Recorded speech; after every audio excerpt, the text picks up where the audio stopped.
aren't born. They're made. I have to stay strong in body and mind. Rebound from setbacks. Rise to the occasion. With electricity and fire. Compete. Commit. And come through. I know him. He's like me. Michael Vick. Donovan McNabb. For 60 minutes. Friends for 13 years, their thrilling and star-crossed careers intersect again. Donovan McNabb of the Washington Redskins, Michael Vick of the Philadelphia Eagles.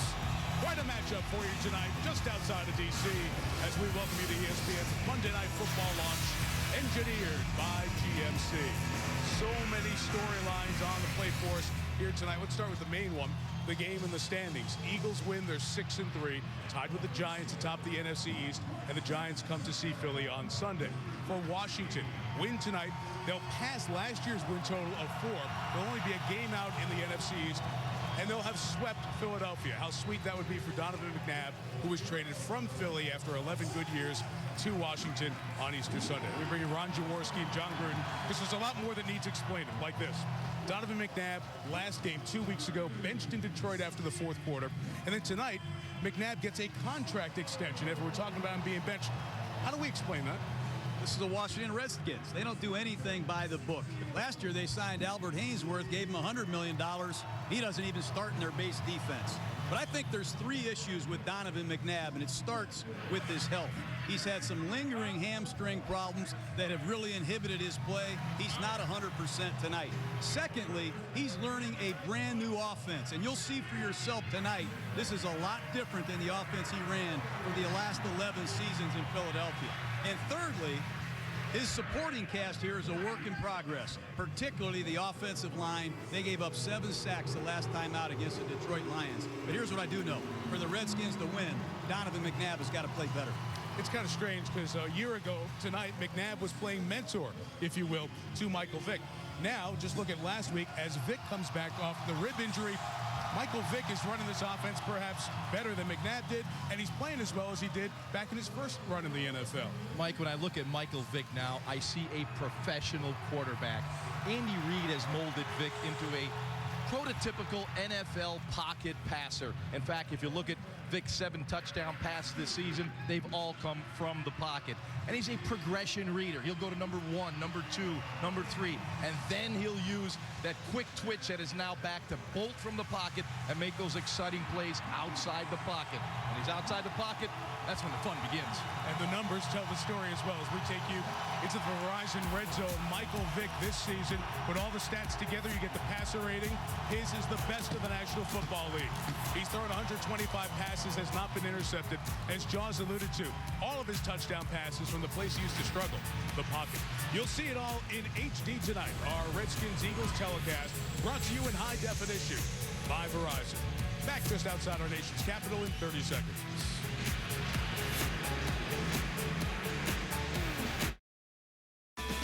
Oh, the storylines are out there, and so is the emotion. This is pregame. Deshaun Jackson woofing with LaRon Landry. They'll see each other when the Eagles have the ball on offense, and both teams coming together towards one of the tunnels, just laying a little framework for what we're going to see coming up tonight. Welcome back. Time now for Miller Lite Taste Greatness, and let's talk about Michael Vick. You mentioned him, Jaws. As I watched, what I saw, all those talented, speedy guys around him, they're playing at an even higher level now. Yeah, probably the fastest offense in the NFL, and Michael Vick's mobility has made everyone better. The one thing Michael's terrific at is identifying man-to-man coverage. Here in the shotgun, once he drops back and identifies man-to-man, and he sees a running lane, he will dart from the pocket because he knows the defenders have their back turned to him. This mobility sets up the running game beautifully because he calms down the defense. They can't pursue from the backside, and the beneficiary is LaShawn McCoy. You'll see the handoff here, but the backside cannot pursue because they're concerned about Michael Vick's ability to bootleg outside the pocket. You get the nice crease from McCoy, takes it to the end zone. But here's the big improvement in Michael Vick, getting a ball to Deshaun Jackson from the pocket. Look at the calmness, look at delivery, and boy, you see the big arm. I expect tonight you will see the Eagles offense attack early, try to get ahead in this game. Vick to Deshaun Jackson. I think it's important for the Redskins to do what they did the first time out against the Philadelphia Eagles, and that is pick up the blitz and handle it. You can run the football, see the load and run it away from the overload. You can make big plays on the ground. Secondly, pick it up. Give Donovan McNabb time to look down the field and make big plays. And finally, if there's nothing there, let Donovan McNabb do what he's done for the last 12 years. Beat the blitz with his legs and scramble for key first downs. The Philadelphia Eagles are bringing it tonight, and how well the Redskins handle the pressure is going to determine the outcome of this game. Vick against McNabb, nothing like NFC East matchups, huh? With storylines on top. Eagles Redskins coming up next on Monday Night Football. You've been watching ESPN's Monday Night Football Launch, engineered by TMC, the official vehicle of Monday Night Football. So we are ready for Monday Night Football. ESPN welcomes you to the following presentation of the National Football League.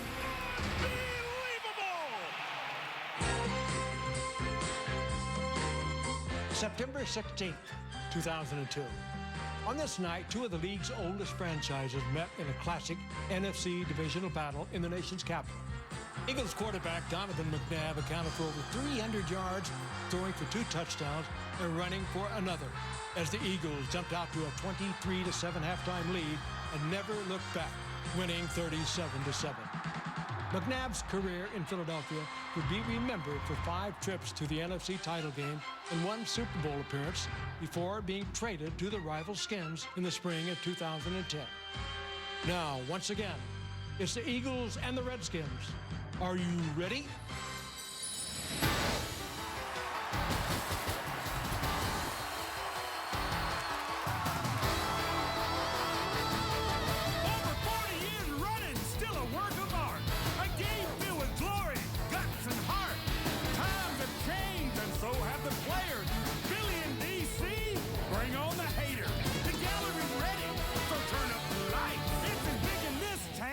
The Bill of Rights. Ready? Come on and get ready. I mean, really ready. Are you ready for the football?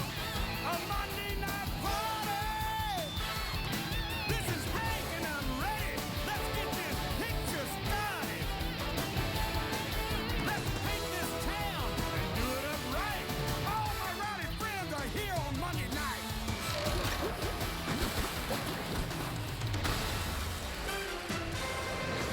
Just outside of Washington, D.C., technically in Landover, Maryland, temperature in the low 50s. Rain is on the way as the Eagles and Redskins set to go here at FedEx Field. And the interesting news, about 5 hours ago it broke on ESPN, our Michael Smith first reporting, Donovan McNabb signing a 5-year contract extension with the Redskins. This was the last year of his deal. The deal's guaranteed for $10 million approximately. All this contract stuff we'll get to a little bit later on. But Susie Colbert has more on Mike Shanahan, the coach of the Redskins, and his reaction to it. Susie? And I asked him the stark contrast between benching his quarterback a couple of weeks ago and now signing him to a new deal tonight. He said, well, that's football. The highest highs and the lowest lows, you fight through them. And he believes that it makes a huge statement, with this being the start of the second half of the season, what he believes they can accomplish. All right. Very intriguing plot twist that I don't think many people saw coming after McNabb was benched against Detroit 2 weeks ago. That's Jorick Calvin. He's back to receive the kickoff for the Eagles. We've won the toss and will receive. Graham Gano will kick. And off we go from Washington. Not much wind. Calvin Muffs the kickoff catch. Has it at the 3. And will only get to the 12-yard line. Reed Doughty and Chris Wilson over there to make the play. Michael Vick starts 6 of the year, his second since injuring his ribs against the Redskins on October 3rd. John, what do we watch for with Vick? Incredible production, running and passing. I have never seen Michael Vick play the position better. I expect Andy Reid to get Vick out on the perimeter. Bootlegs, sprint out passes to his left early in this game to get him started.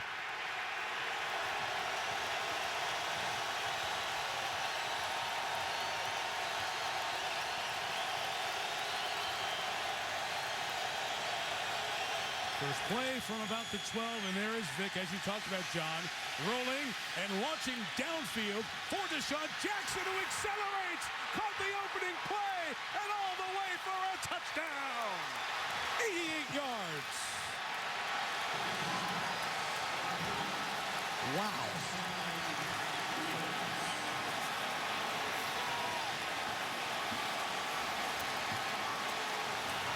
This Andy Reid did his homework.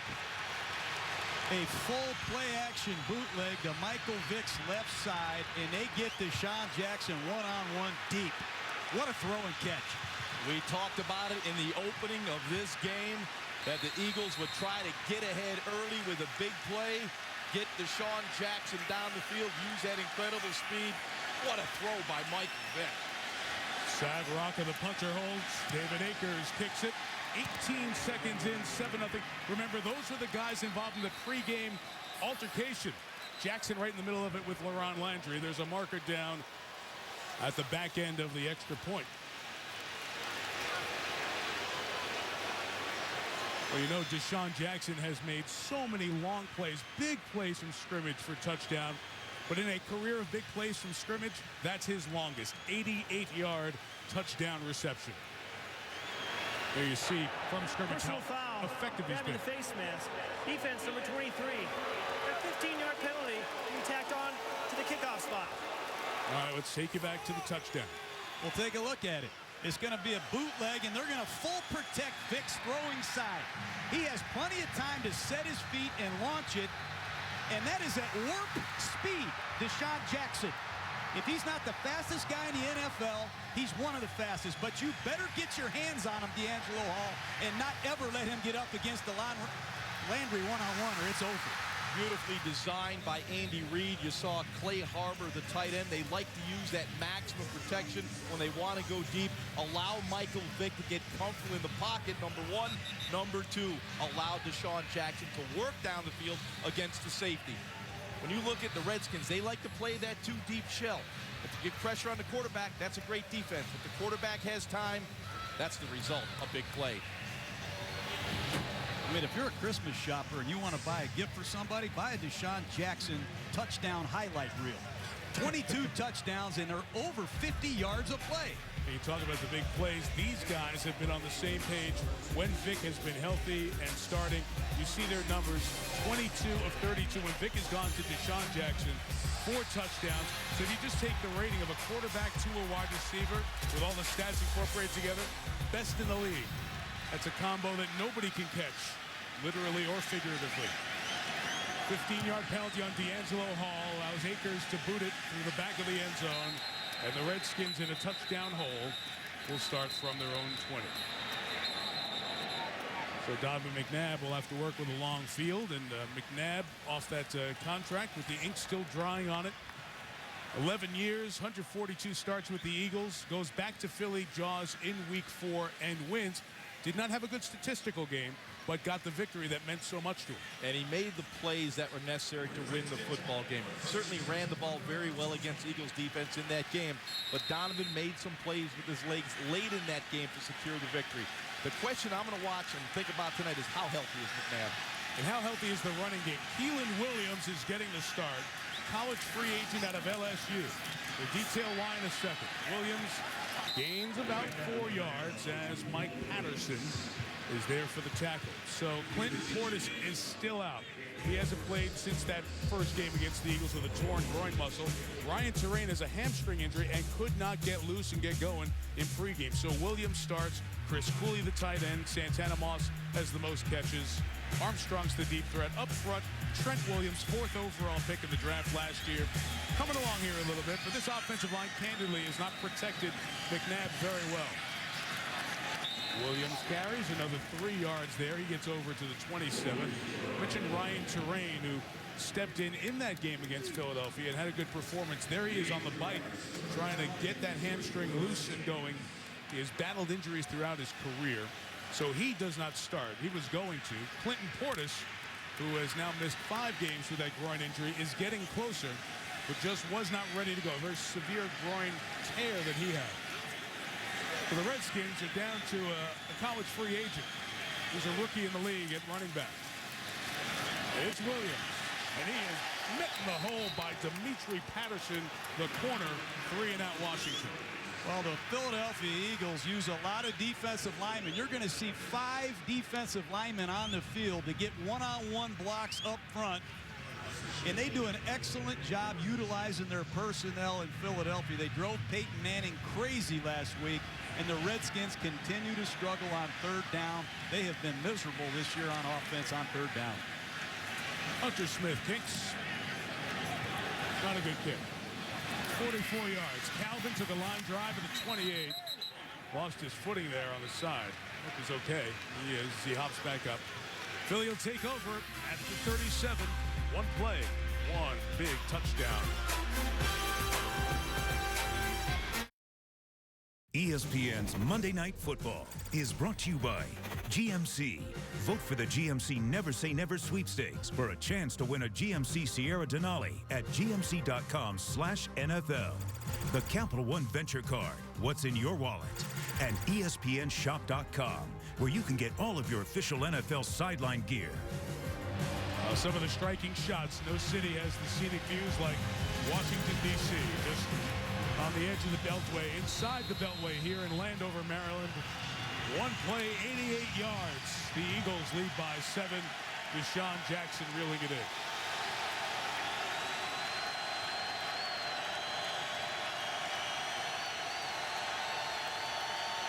From the 37, the lefty Vick is out that way again. And throwing on the run complete across midfield to Jason Avant, tackled by Kareem Moore. Avant is the 3rd receiver for the Eagles. We have not yet talked about LaShawn McCoy, who's averaging 4.5 yards a carry. Owen Schmidt, the fullback. Selleck at tight end. His number's down a bit. Jackson and Macklin are the big play threats as you see. Jason Peters playing well up front for the Eagles. Look at the rest of the offensive line. This is the time and place for Andy Reid. Loves trickery. Don't be surprised if you get a double reverse, something crazy here. Here comes Jackson. You've seen some film, haven't you? Here comes Macklin. His speed turns the corner and gets a first down. John, we see so many times where these guys go with that ghost and the end comes around. That time they get the next counter offer. Well, they hand the ball to Deshaun Jackson on the around last week against the Colts several times. This week, let's hand it to Deshaun and flip it to Jeremy Macklin, who's an outstanding runner in his own right. What a start for the Philadelphia Eagles. 3 offensive plays. They've made more yards than I made in some of the games. Pedal to the metal offense. That's the way Andy Reid runs it.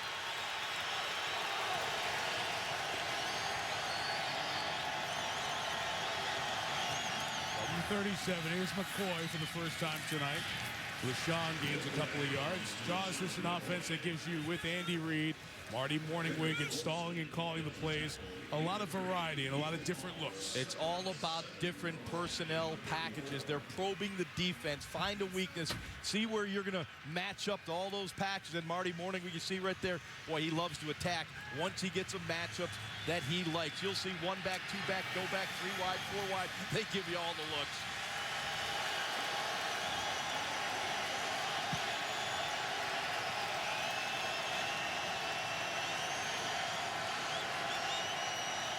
Second and 7. Screen set up for McCoy. Good block out front. Sends LaShawn McCoy into the red zone. Inside the 10. First and goal, Philadelphia. Boy, these two safeties for the Washington Redskins are playing deeper than I've ever seen safeties play. It's too deep. Look how deep these safeties are. And Michael Vick, he says, I'm just going to drop back, look deep, and throw it short. And that's LaShawn McCoy's 41st catch. And this guy is ultra quick. He's on schedule to catch 80 balls. And you see Rocky McIntosh, number 52, was responsible for the screen back. Once you get a block on him, there's a lot of running room for McCoy. Excellent job by the Eagles' offensive line in space. Backfield empty. First and goal, Vick. Dancing, running, in for the touchdown.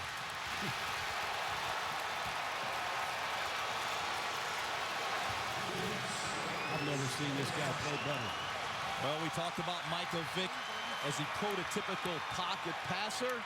Michael Vick getting on the edge, almost unstoppable. You'll see him drop back in the pocket. Nothing there to throw the football. But here's what Michael Vick brings to the table. Mobility, escapability, and a nose through the end zone. Look at the vision. He's still looking for the throw. But now once he's in space, he just makes people miss. He is dazzling so far this evening. Well, if you rush three guys and you give him all kind of time, he's going to look to create. And there's nobody better than Michael Vick. Akers adds the extra point when they met at Lincoln Financial Field on October 3rd. It was 4 minutes, 25 seconds in for the Redskins to be up 14-0. 18 seconds deeper to the first quarter. Flip that story.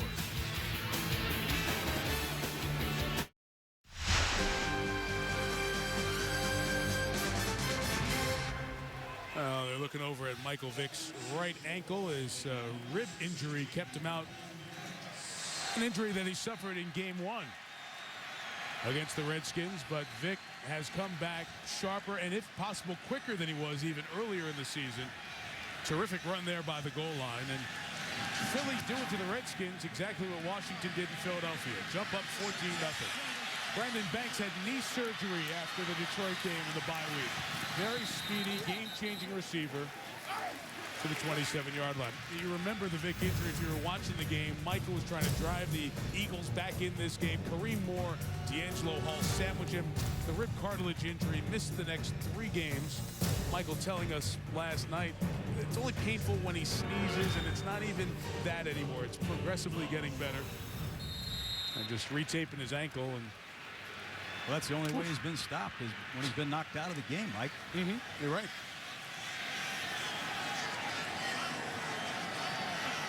See how Donovan McNabb and this Washington offense does not put up a ton of points this year. How they respond. Anthony Armstrong, gain of 1. Quentin Michael over there to get the receiver quickly. Let's say about this Philly defense off a very solid performance against the Colts last week. Trent Cole leading them with 7 sacks. Antonio Dixon's worked his way into starting line. Big guy, 90 up there, gets in the way of a lot of folk. Linebackers, Ernie Sims play coming along. He came over from Detroit. Stuart Bradley and Foku, the other backers. And in the secondary, got some injuries here to watch. Dimitri Patterson for Ellis Hobbs, who's out tonight. Rookie Kurt Coleman, his first start. Nate Allen, the rookie's injured. McNabb complete to Santana Moss. Good tackle immediately by Patterson. Third down coming up. Jaws, a big down for this Washington offense. And this is an area where they have struggled. If there's a big down early in the game, this is it. They need to cool down this defense. Because if this Eagle defense gets time to go sit in the sideline and watch Michael Vick take his team down the field, it'll be a long evening for the Redskins. Big third down play, and they've struggled in this area. 38-year-old Joey Galloway is the third receiver for Washington. Pressure, Ernie Sims. McNabb gets away. Off the hands of Moss. Intercepted. Kurt Coleman's got it. In his first start at the 37 of Washington. Awful start for the Redskins.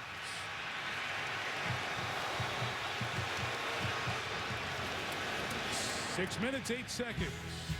2 Eagle touchdowns, 1 Redskin turnover. This one was ticketed for Santana Moss.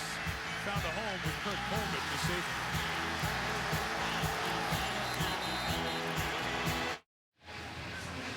Boy, Philly, chance to get a knockout punch here halfway through the first quarter, leading 14-0. As McNabb was intercepted, a pass that could have been caught by Santana Moss. But the entire offense had multiple breakdowns of that play. And now the Eagle offense, 6 plays and 151 yards. Wow. Shot 7 is Vick with a ton of room to run. Pass McIntosh. Out of bounds inside the 25. First down, gain of 13.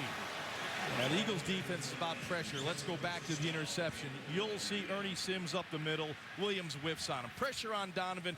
Now he finds Santana Moss, delivers the ball off the hands of Moss. But you've got to protect the quarterback first and foremost. They're off the hands of Moss. But Donovan would have hit him sooner in that first lane, but he got pressured and had to move. It starts with protection first. Albert Haynesworth in the game, 92 for the Redskins.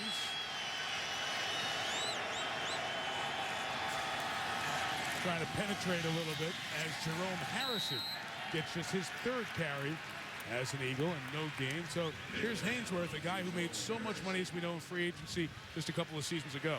Well, finally, we get the big fella in the game. He only plays about 25 to 30 snaps a game. He likes to penetrate, come off the ball, and be a disruptive force. He does not like this 34 defense. He doesn't like it at all. But when he plays well, especially the last 3 games. Desperate for some sort of a stop, this Washington defense. 2nd and 10, direct snap to Deshaun Jackson. 2 blockers ahead of him. He's pulled down by the corner, D'Angelo Hall at the 19. Here's some of the things I saw on Albert Haynesworth in the last couple weeks. He just runs over a guard himself and gets a sack on Jay Cutler. And how about this play in the goal line? He just goes airborne like a defensive back and stuffs that play. You got to get this guy going. He was brought here to dominate. Like to see him play more in this system. Find a way to get it done, Albert. Reluctant to play nose tackle, but when they slide him in kind of near the center, he's doing some of those disruptive things, and here he's sliding in there now on 3rd and 5. Well, he loves that gap. Showing pressure.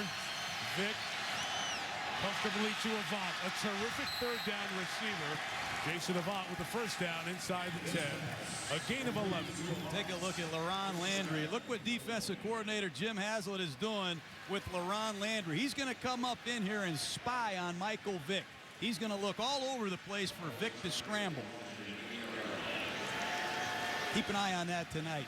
They need somebody that can run Michael Vick down, and Landry might be the only Redskin on the field that can do that. Might be. Somebody didn't do what the defensive coordinator was wishing for there.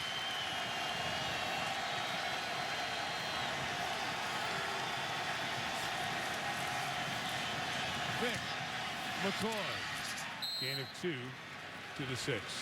Well, the one thing that you see about Michael Vick is the maturity in his game.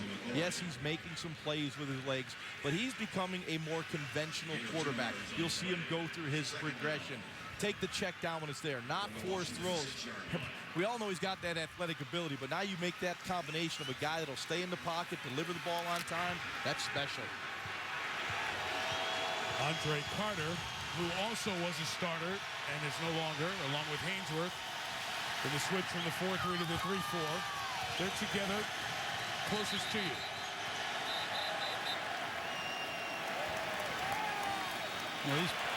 False start. Offense. Number 59. 5-yard penalty. Still 2nd down.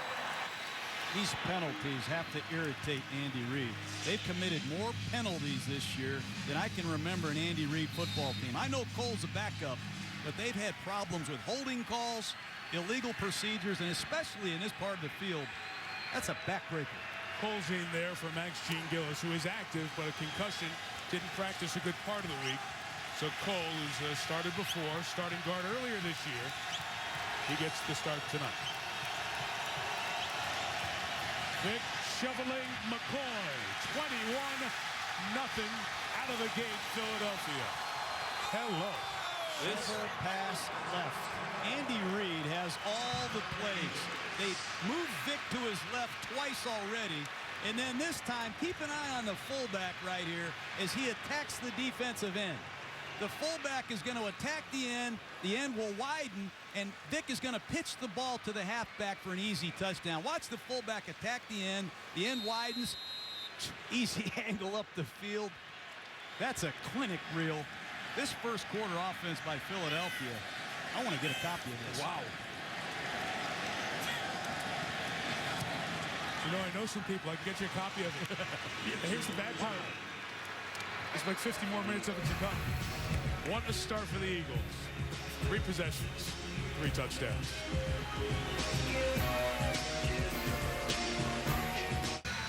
The ability and presence of Michael Vick, such an impact thus far, Jaws. And he comes at you in so many ways. The one thing that Michael Vick does have is the big, strong arm. You can attack vertically at any area of the football field. What he also brings you is mobility. You can cover all the receivers. When he gets the edge, you're going to get explosive plays. And the gimmicks and the gadgets he brings to the table as well, because he calms down the defense. He balances out the defense and just opens the field, not only vertically with the pass game, with the shovel pass, you see it horizontally, sideline to sideline. Amazing start by Michael Vick and this Eagles offense here in the first quarter. Go back over the history of this series, over the decades. 3 touchdowns in the first quarter for the Eagles. First time they've done it against the Redskins. Brandon Banks back to take the Acres kickoff.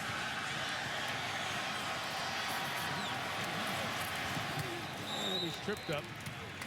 Just shy of the 25-yard line. Mike Shanahan, Donovan McNabb got to find some answers here on offense. The defense ain't getting it done right now.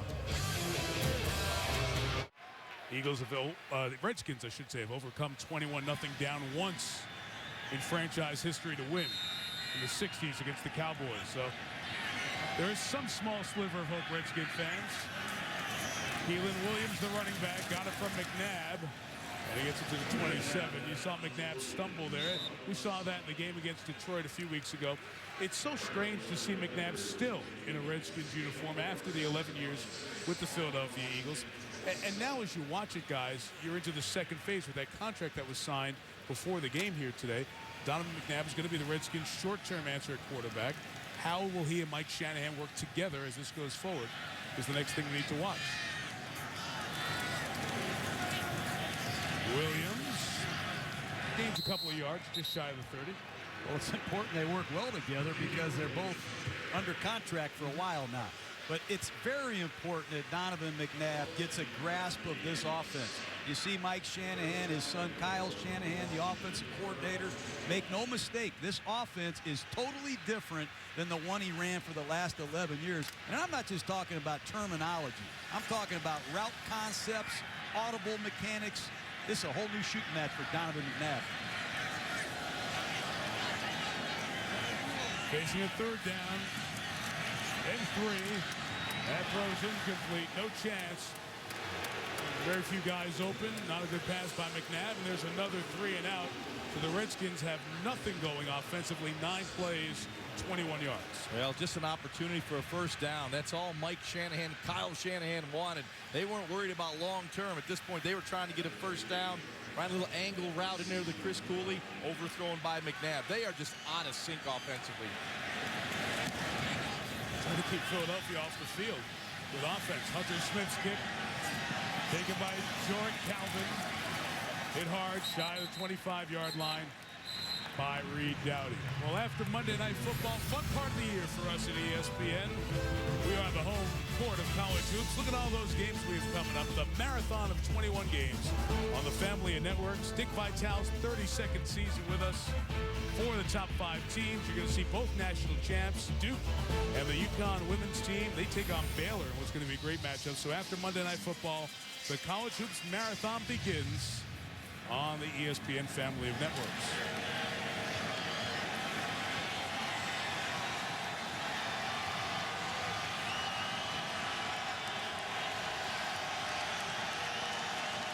Vick starting from the 23.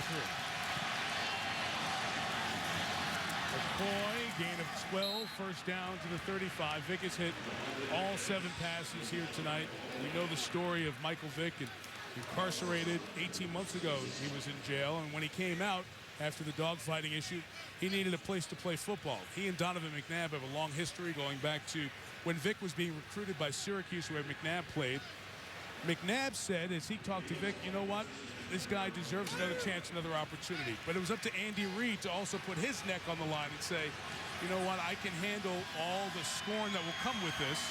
And they helped convince Jeffrey Lurie, the owner of the Eagles, that this could work. Boy, has it ever. That's another one, 8 of 8. This is Jerome Harrison near midfield. Jaws, you live in Philadelphia. This was not a rubber stamp no-brainer. There were a lot of teams in the league that did not want to bring Michael Vick to their team. Yeah, and it was very difficult for the Eagles and Michael Vick in Philadelphia. But you got to give the fans credit. You know, they let him do what he had to do. Michael Vick paid a steep price, his personal fortune. You know, he paid his debt to society. I think the people understand that, and now they've accepted him. So Jeffrey Lurie, he and wife Christina, very much a part of the decision-making process. Jerome Harrison into the secondary. Harrison cutting back, and he might go. Jerome Harrison diving for the pylon. Did he get in? Yes, touchdown. That's 270 yards in 1 quarter of football by this Philadelphia Eagle offense. I'm as shocked as this guy is. 50-yarder for Harrison, who was acquired in a trade from Cleveland for Mike Bell. And we've seen Harrison have a big run on a Monday night. Had a 72-yarder against the Bills for the Browns. This one's 50. It's an inside zone handoff, Ron. Nothing mysterious about the play. 3 missed tackles, and there's another football player that Andy Reid traded for. He's done a great job adding NFL veteran players, and Jerome Harrison is another one. And you've seen Eagles history. Most points they've ever scored in the first quarter, 28. In season 41, this is the 637th Monday Night Football game. And there's never been a first quarter like this. No team has ever scored 28 points in the first quarter of a Monday night game, as the Eagles set that history and franchise history as well. Jerome Harrison with the run and a Redskin defense that is in shock. They're not the only ones. 270 yards on 15 plays. 270 yards in the first quarter. Usually the team scores 28 points. It's turnovers, sudden changes. Right now, this has just been a butt kicking that the Eagles are putting on the Redskins right now. Brandon Banks back for the kickoff.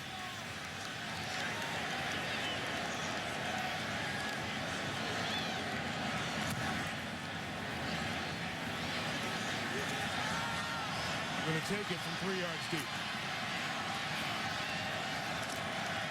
Stopped shy of the 20. Keenan Clayton with the tackle. I just wonder about the effort. You know, I just wonder about the tackling. You know, D'Angelo Hall, watch number 41 here. Kareem Moore, the safety. Just an inside handoff. Here's Kareem Moore, nothing there. D'Angelo Hall, nothing there. LaRon Landry misses a tackle. McIntosh in pursuit. I've never seen this in 20 years. Poor tackling, routine touchdowns, 275 yards in 1 quarter. Most of the Redskins have allowed in the opening quarter, regular season or playoff games. Keelan Williams carries to the 21. You guys have said you've never seen something like this before. I'm sure you've been in games where a team jumps on you into shock. As a player, as a coach, what's it like on the sideline when you put 2 weeks of work into it off the bye and you're in a 28-point hole? It's an awful feeling. I mean, here you are if you're Donovan McNabb right now. You just want to get a first down. You want to calm this thing down a little bit. I don't know what to say when you look at how this Redskin defense is playing. I mean, the Eagles just having their way. So London Fletcher trying to be a leader on this veteran team. Trent Williams, the lineman, was holding as that pass is incomplete. There was no flag thrown, but Williams had Darryl tapped by the neck, and to add precipitation to the pain, it's raining now. But you know, Andy Reid 12-0 coming off the bye. Mike Shanahan's 10-4 coming off the bye. Mike Shanahan's a great football coach. He felt really good, managed the bye well. His team has not played either phase tonight, Jaws. Well, the Redskins have run 11 offensive plays for a grand total of 23 yards, have yet to garner a first down.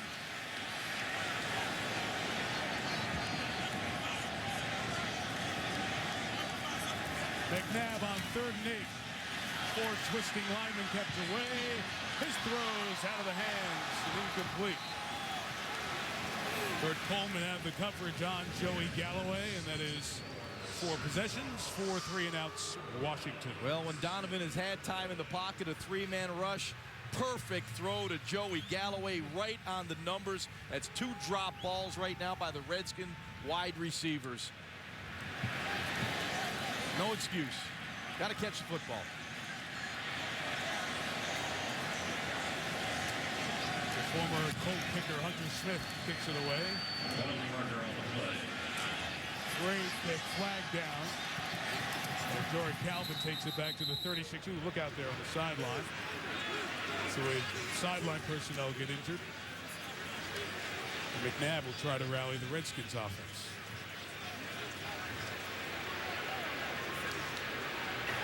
Illegal formation. Offense. Only 6 men on the line of scrimmage. That 5-yard penalty will be added to the end of the run. First down, Philadelphia. John, what do you do as a coach in this situation? It's tough. And do you stick with that script, the 15 plays, that whole deal? You know, if you're Mike Shanahan, you just have to say the first quarter is over. We need to get a stop here on defense and stop the bleeding. All you can do is get 1 score at a time, Mike. But when you're a first-year head coach, this guy's made numerous changes now at quarterback, bringing in a new offensive system. They've gone to a 34 defense. It's not going to be easy, and it's not going to happen overnight. But I know Mike Shanahan well enough, guys. He's keeping an eye on this football team. He's going to make sure nobody quits, or they won't be here very long.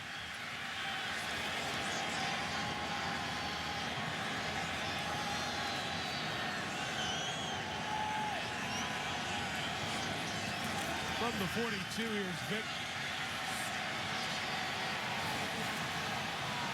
Scrambling for about 5 yards to the 47-yard line. And the numbers for Vick, he has not missed on anything here tonight. 8 of 8 for 181 yards. And John, you said it as you were preparing, watching the game. The confidence with which he's throwing the ball, the strength of the arm, the accuracy, everything together has really been the thing that has caught your eye. Look, Mike, a lot of people will roll their eyes.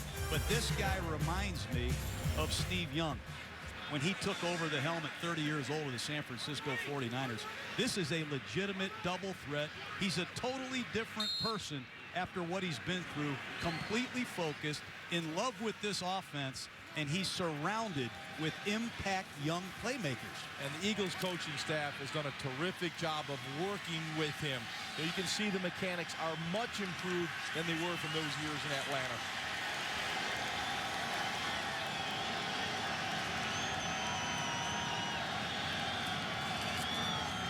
Vick falling. McCoy did a great job of maintaining possession. He's tackled for the first down by Andre Carter as a historic quarter comes to end. Why do we say that? The Eagles are the road team. They lead by 28. It's the largest lead that a road team has had at the end of the first quarter in the history of the National Football League.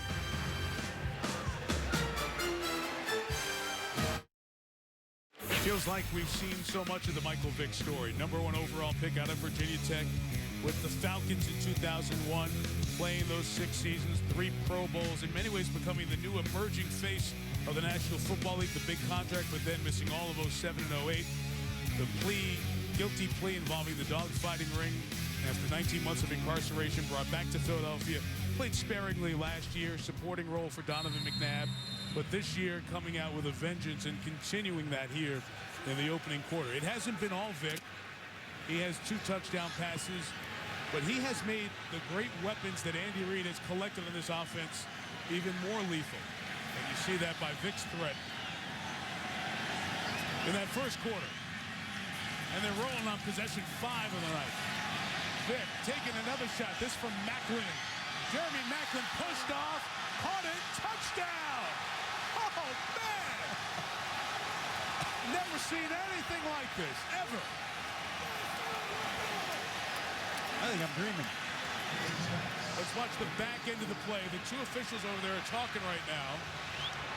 Let's make sure he's in bounds. Catch, and the shoulder hits the pylon first. Let's see where the ball is as it comes down. Got the ball. That's a touchdown. So,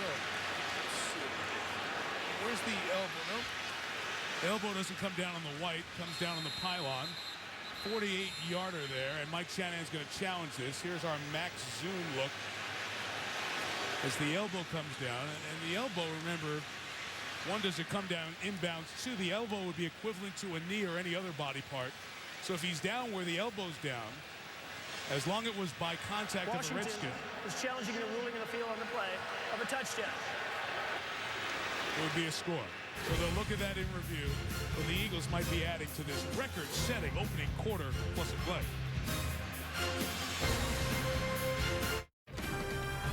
ESPN's Monday Night Football is brought to you by Mercedes-Benz. Experience truly great engineering today at your authorized dealer. And NFL.com. Vote for the 2011 NFL Pro Bowl exclusively at NFL.com/Pro Bowl. Amazing, extraordinary start by the Eagles.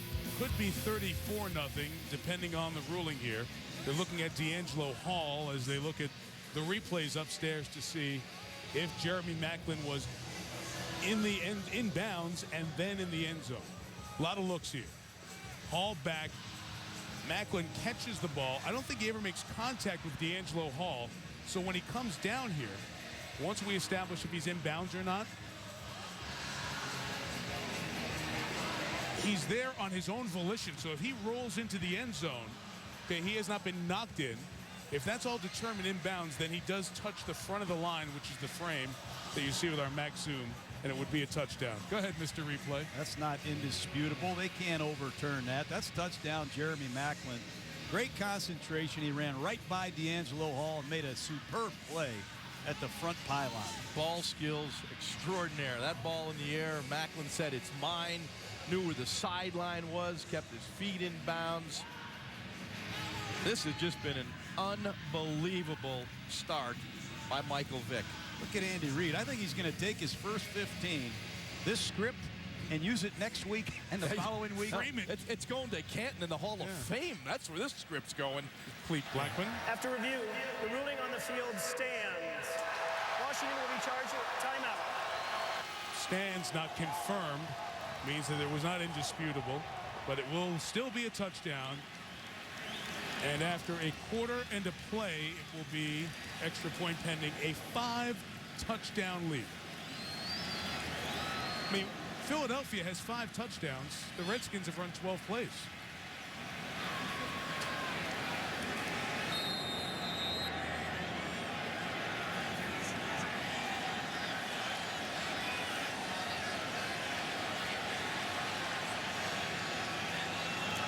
David Akers, 35-0. Really? Shocked. Well, Michael Vick has made incredible improvement as a pocket passer. Look at the balance. Look at the movement. Oblivious to the pass rush. Eyes downfield. Accurate throw for the touchdown. Here's what I like. The balance. Bounce. And you get on that back foot and you drive the football. Look at the arc. This is a deep throw. You see the lead shoulder up in the air, so there's a high arc to the ball. And there's one happy touchdown passer, Michael Vick. What a start to this game by Michael Vick. 9 for 9, 229 yards, and 3 touchdowns. What are the NFL records? We better start looking them up right now. I can tell you one of the great memorable scores of all time involved the Redskins. 1940, the NFL championship game. The Bears beat the Redskins 73-0 in that game. You kind of laughed. We're almost halfway there, and we're not even past the second snap of the second quarter. In that game, Washington only trailed in the first quarter 21-0. Tonight they trailed 28 and now 35. This is a statistician's dream. Man. You're probably the first thing I'm thinking about, John, is Norm Van Brocken's 554 yards, single game yards passing. That's in jeopardy right now. A lot of records in jeopardy. Call me.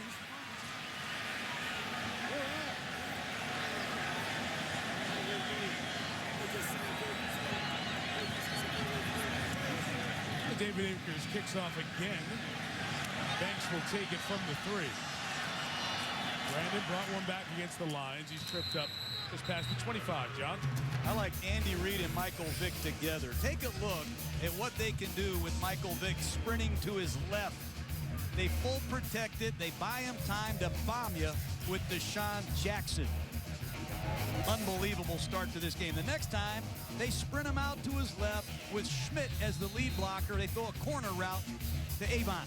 And then they sprint to the left and run a shovel pass to LaShawn McCoy that walks. The combination of Michael Vick and Andy Reid's playbook, unstoppable so far in 2010. Play action with Keelan Williams. McNabb rolls the pocket. Wide open on the other side is the tight end, Frank Davis.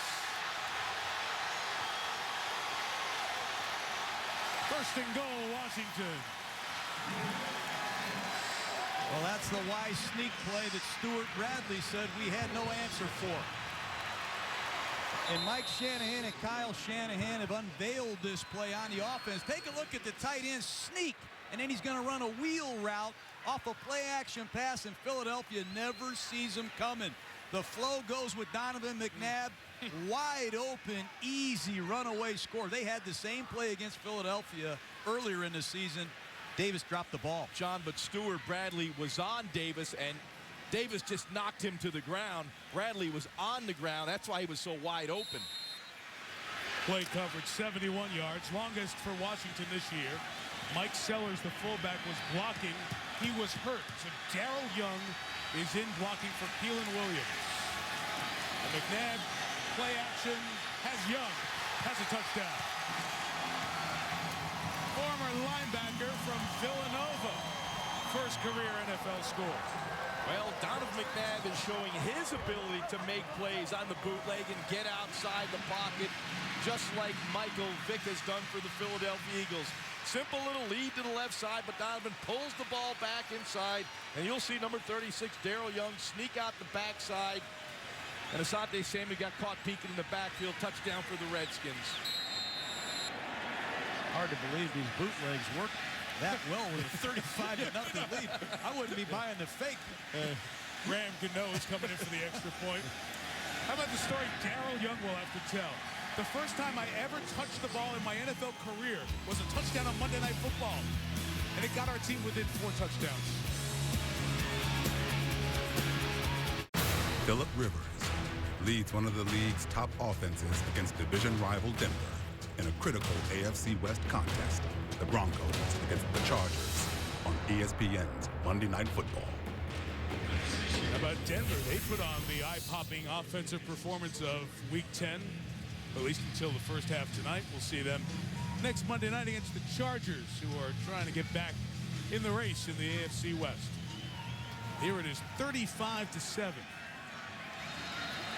Darrell Young with the touchdown catch from McNabb. The only bad news is they scored so quick, gives Vick and the Eagles the ball again.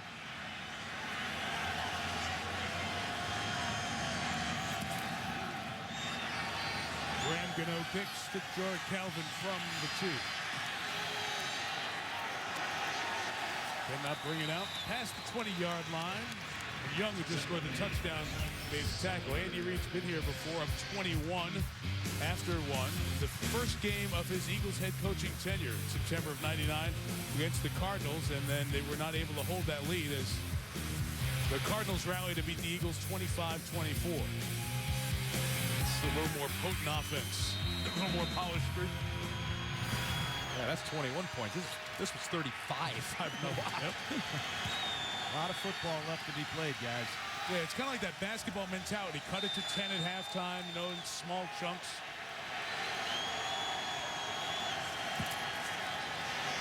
Gonna stop these guys first if you're Washington. London Fletcher with the tackle there of Brent Selleck, gain of about 6. One thing about Andy Reid is over the last 10 years, he's managed the quarterback position as well as anybody. Donovan McNabb, 142 straight games. He drafts Kevin Cobb, who's also an outstanding player. And guess what? He's got Michael Vick playing better than he ever has. Andy Reid has stockpiled players at the quarterback position. I don't know that there's many guys better with quarterbacks than that guy, Andy Reid. Vick's 10 for 10.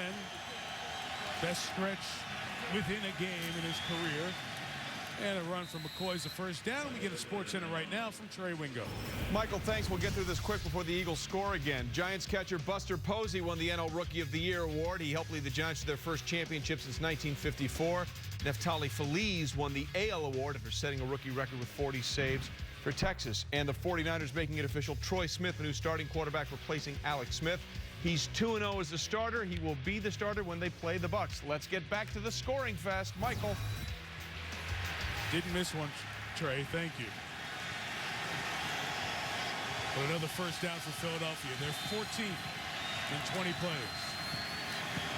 McCoy gets to the 32-yard line. But, you know, it's just strange watching the Redskins on defense. That's 1st and 10.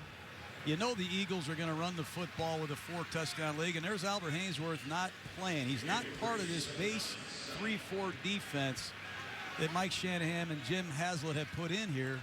Here he comes now on a 2nd down and 7 situation, but it's just odd that a player of this caliber doesn't fit your base defense. And I know it's really been frustrating for Jim Haslett and Albert making this work somehow. Well, Sean McCoy's at the top of the screen. Jerome Harrison's the running back here. Vick hit as he threw. It is deflected and incomplete. Rocky McIntosh brought the pressure. Well, the Redskins went to a defense that they used against Peyton Manning, that amoeba defense, everyone moving around, trying to disguise what they wanted to do. As you see to the right side here, you see all the players moving around, and here comes the pressure. Bring the overload, and McIntosh gets a clean shot on Michael Vick. But the movement before the snap, Presap broke down the Eagles' protection scheme, and Vick takes a shot. And now can the Redskins defense get off the field? 3rd and 7.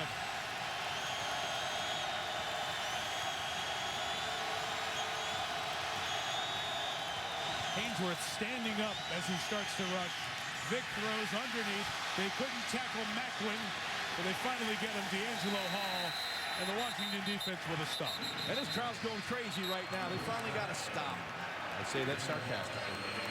See D'Angelo's grabbing at the back of that leg right away after that play, and he goes down on the sideline. Watch him on this hit. And as teammates came in, he got hit. And they're going for the strip. The Redskins have done a great job defensively taking the ball away this year. They've done it 19 times. That's more than they had all last season. They're going to need to get a couple turnovers to fight back into this game. Savranka kicks. Brandon Banks back.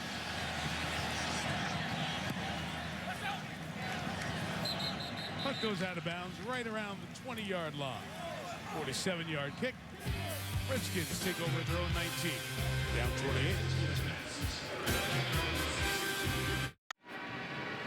Well, congratulations to Jason Garrett. Got the Cowboys to play hard, play well at the Meadowlands, beat the Giants. They get win 2 on the season, so the Giants fall to 6-3. An Eagle win, and they're all even in the division, meeting next Sunday night in Philadelphia. The Redskins have not lost here in the division with wins over the Cowboys and the Eagles. Their hopes were to go 3-0 in the division tonight. But they're digging out of a 35-point hole. Big ball for Armstrong. He holds it in! Ho-ho! Armstrong all the way to the 5. Anthony Armstrong. 77 yards. Well, the Eagles lined up with their 5-down look. That gave one-on-one to the outside. Donovan read it. And he is Armstrong, the former Arena Football League player, streaking down the sideline. He throws this, boy, this just falls out of the sky right to Armstrong. Perfect throw from Donovan McNabb. You'll see right there, just a speed route. Set him up to the inside. Patterson cannot recover. You want to talk about Donovan McNabb. He's got a strong arm, and he hit Armstrong. 1st and goal from the 5. Keelan Williams to the 1. There's a whole lot of football left. Believe it or not, Donovan McNabb can make 2 throws like that after being down 35-0. You see why they re-signed Donovan McNabb. You'll see Donovan right here. This is what he's reading right now. He knows he's got the isolation on the outside. Needs to buy just a little bit of time So Trent Cole can't get to him, gets rid of the football, and a nice arc on that throw. Mike Sellers back in at fullback and movement on the right side. That's a skiller. False start. Offense, number 75. 5-yard penalty, still second down. That's Artis Hicks, who came over from the Vikings. He's a former Eagle. Well, Stuart Bradley jumped into the A gap between the center and the guard right before the snap. Artis Hicks flinched. It's a major, major penalty.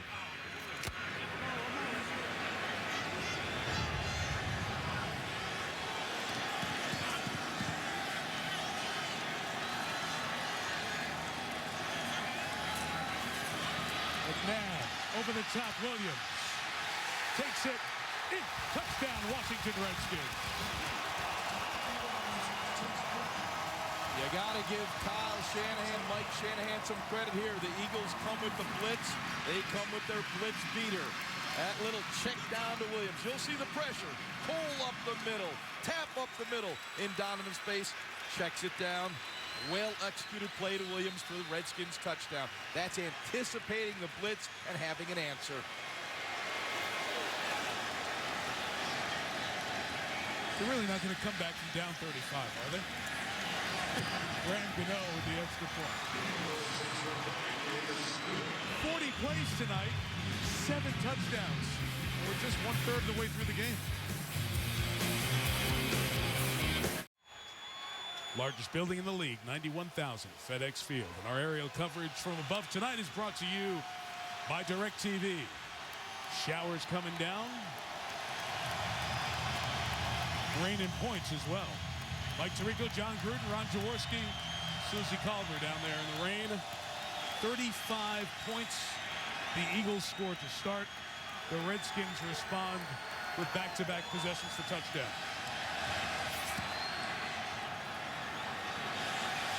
Gano kicks to Jory Calvin.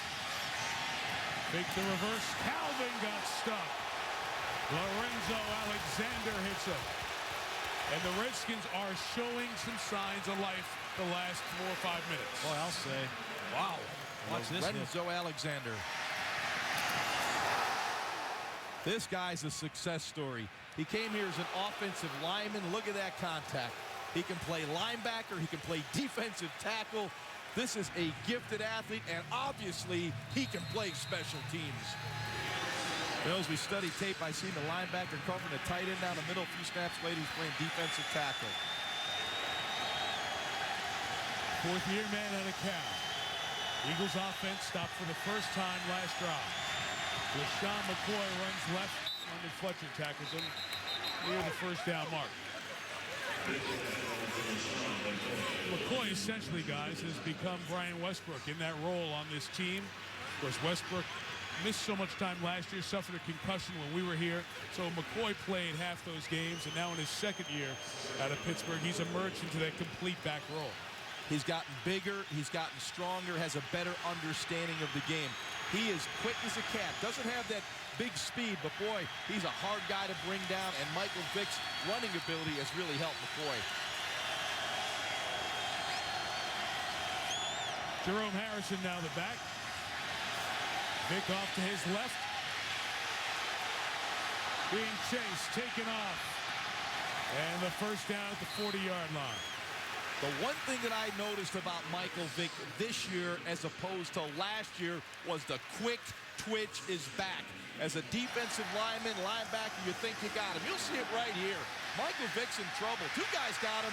It's LaRon Landry, a very athletic safety. He can't bring him down. He gets away from Landry. This is a guy that used to spy on Michael Vick.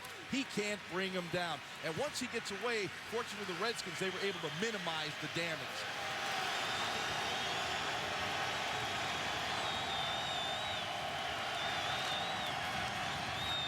Here's McCoy, met in the hole by Rocky McIntosh. Brian Arakpo with a tackle, gain of a yard. So the rushing ability of Vick on display here tonight. Michael's carried for 39 yards, moves him past our colleague Steve Young, 2nd all-time in NFL history behind the guy who did a lot of it with the Eagles, Randall Cunningham. And John, you coached Randall and Steve and see Michael here. Just give us some perspective. Well, Randall Cunningham, he was different. He was a run-and-gun guy from Nevada, Las Vegas. Michael Vick, I have never seen this guy play the position better. And he's faster than both of those guys. From the 41, Vick, sack. There's Andre Carter playing in a reserve role now. Well, you see this Redskins front four now heating up. They're getting into this game, getting the quick pressure on McNabb. On Vick. Andre Carter had 11 sacks last year. He's in a limited role this year, playing spot duty really in the nickel. But you're right, Jaws. I give the Redskins a lot of credit. McNabb has rallied them with 2 quick offensive touchdowns, and if the Redskins can get off here, we got a football game. Deep drop Vick. In trouble. Away from McIntosh. Chased by Carter. Throw incomplete. Good job by the Washington defense to hang in there. Back to back, they get the Eagles off the field. You know, when you play Michael Vick, you have to finish every play at full speed. And Brian Arakpo does an excellent job just staying alive. You got to keep looking for him. You got to keep hunting. You can't stop. It's an all-day down against Michael Vick. Great effort by the Redskins on defense to force another punt. And Albert Hainsworth was playing right defensive end and had good pressure on Vick.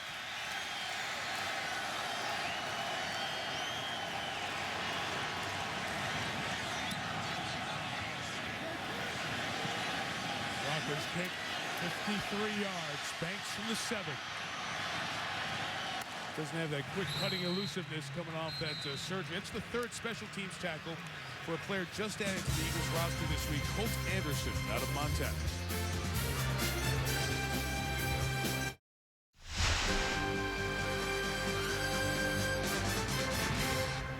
Donovan McNabb, who's made many a start on Monday Night Football for the Eagles, starting against the Eagles here tonight. And it was a very slow start for this entire Washington offense. Short-circuited, but they've come back. McNabb has hit 2 long passes, helping the Redskins score 2 touchdowns. And, well, they do trust in terms of a new contract that was signed by McNabb earlier today. A contract extension. Taking over from their own 13.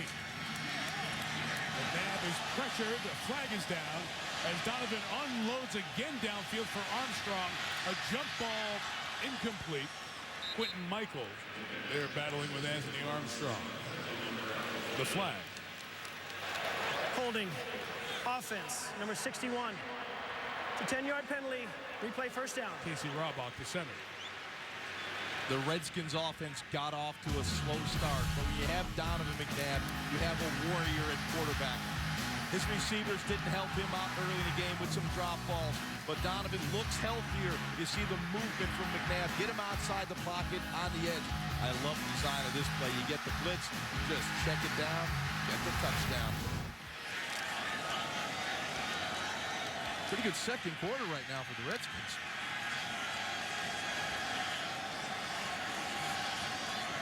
After distance penalties, so 1st and 16.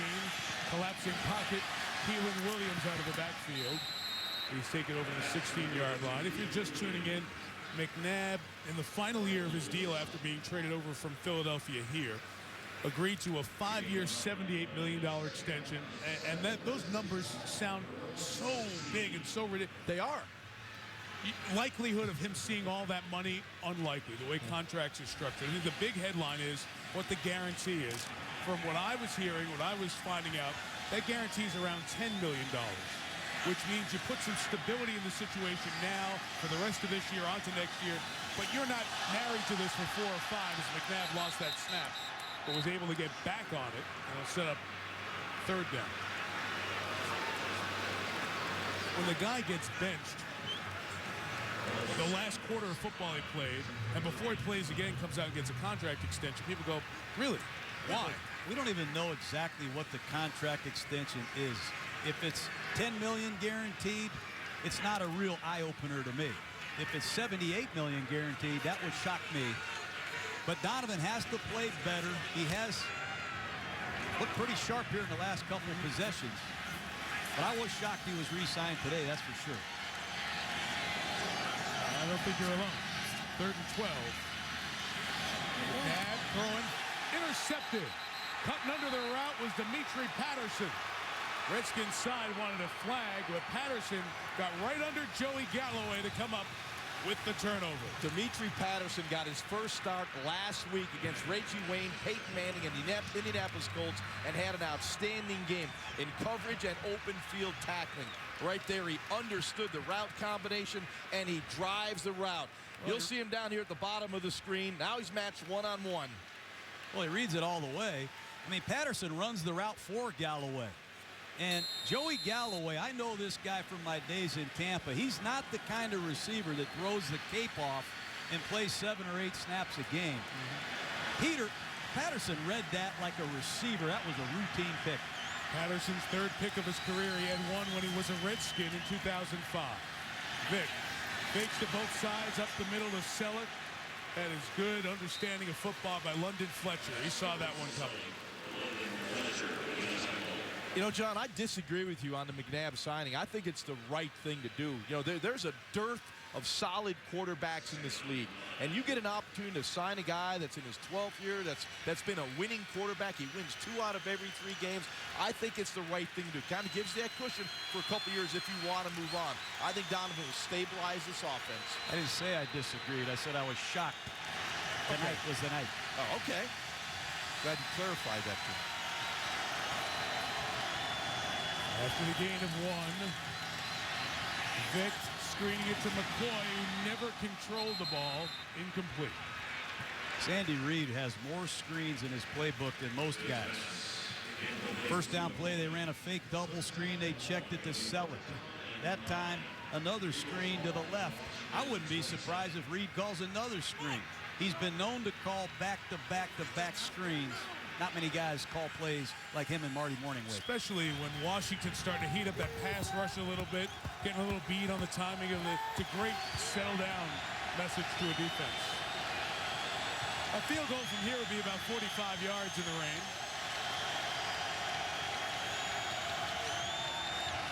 3rd and 9.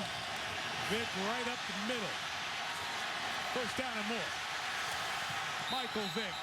Out of bounds, just shy of the 5. Well, I don't know what Michael Vick is timed in the 40-yard dash. It was probably under 4 seconds on game day. He darts out of the pocket. Yeah, but look at your leading tackler, London Fletcher. Now, how deep can a middle linebacker play? I know it's an empty backfield, but that's London Fletcher playing in the end zone, and Michael Vick, he likes to see London Fletcher that far away from him. Yeah, because they had Lorenzo Alexander kind of spying on Michael Vick, but that's an athletic mismatch. Riley Cooper, the rookie out of Florida, is top of your screen. He has 1 touchdown catch this year. Vick, back in the end zone for Cooper. Couldn't bring it in. Another sprint to Michael Vick's left. And Riley Cooper, another young guy that Andy Reid found in last year's draft out of Florida, making some key contributions on offense now here at the midseason point. We all know he's a very good young special teams player, but they like the guy right here, Riley Cooper. He's emerging. And they like his size at 6'3", 222. You get down his red zone, they need a big body receiver. That shot gave you great perspective on how wide Philadelphia sprints the field to give Vick room to run. And score again. Michael Vick, 2nd rushing touchdown of the night from 6 yards. Unbelievable. It's like a man with boys when he gets outside that pocket. Look at the splits. I mean, they take these receivers and they split them all over the field. The Redskins covered down and Michael Vick just walks in. Look at these splits by these receivers. Michael Vick says, you know what? Let's call the quarterback draw. Let's air out the splits. I'll do the rest. I don't know how you stop this guy. I went out to practice on Friday and watched the Eagles, and I saw more gimmicks, gadgets than you would ever see in a season that they were running out of practice, and they use them in the game. 400 yards of offense, and we're in the first half. Akers takes it to 42. Ties the most points the Eagles have scored in the first half.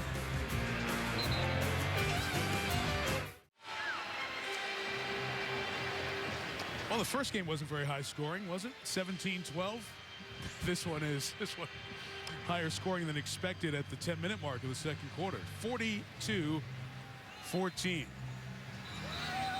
We've had 8 touchdowns here, and Michael Vick has been responsible for 5. Throwing for 3. He hit his first 10 passes on the night, and he's just rushed for his second touchdown. Well, he was the NFL's Player of the Month in September. He got hurt. He came back. He was the Player of the Week last week against the Colts. If he keeps this up, he's going to be the NFL Player of the Year.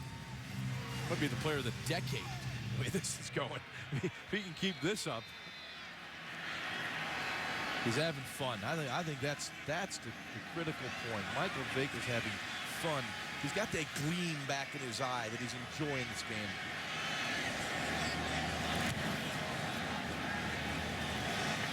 Akers kicks going to send Banks all the way back in the end zone, and Washington will take it over at the 20. Here's how it's looked for Vick tonight. And Michael Vick has just done everything tonight. You know, the deep ball, look at the rotation, right on the hands of Deshaun Jackson. What I love about this play, he looked to throw first. He took the running option as the third option. Once again, you get the isolation routes to the outside, give your receiver a chance. Here the design quarterback draw, Michael Vick on the perimeter. No one is bringing him down. That's what happens when I take guys on the Monday Night Football bus. That's right. Every week, whoever I pick, lights out. Who we have next week? San Diego, Denver. I'll give you a guess. From the 20, McNabb. Pocket collapses. That's incomplete. Stuart Bradley had hands on it and almost intercepted it. One thing Andy Reid does from a philosophy standpoint is he drafts defensive linemen. He loves pass rush. He knows that's the key in winning football games in the fourth quarter. Keep an eye on Trent Cole, number 58. He's going up against a rookie tonight in Trent Williams. They drafted Brandon Graham, number 54, out of Michigan. They've got a lot of guys. They're 7 or 8 deep in Philadelphia, and now's a great time to rush the passer. On 2nd and 10, McNabb in the hands of Chris Cooley. And Patterson almost had a rebound for his second pick, and Cooley is shaken up after that play. So the Redskins are hurting on the scoreboard and physically. Well, Donovan looked outside to Anthony Armstrong. He slipped. He came back inside to Chris Cooley. You'll see him with that inside release. He gets matched against Ernie Sims. That should be a good matchup. And once again, you see another drop ball by the Washington Redskins.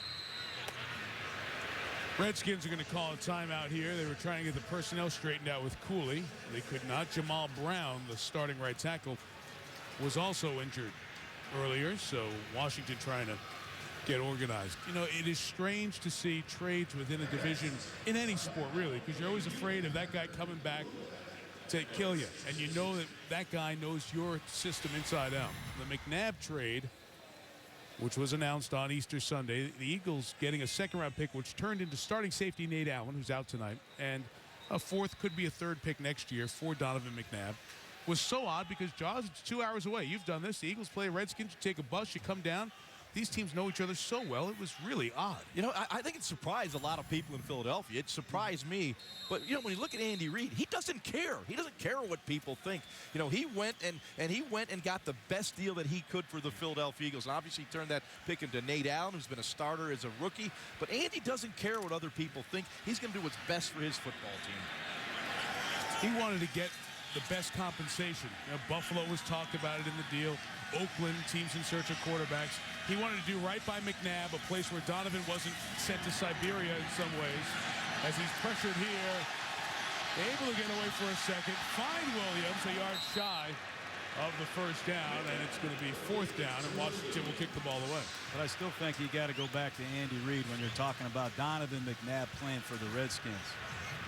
He met with Donovan. He wanted to do right by Donovan McNabb. Donovan McNabb wanted to play for the Redskins, and Andy Reid wanted compensation, certainly, but he has a lot of respect for Donovan McNabb and what he did for 11 years in Philadelphia.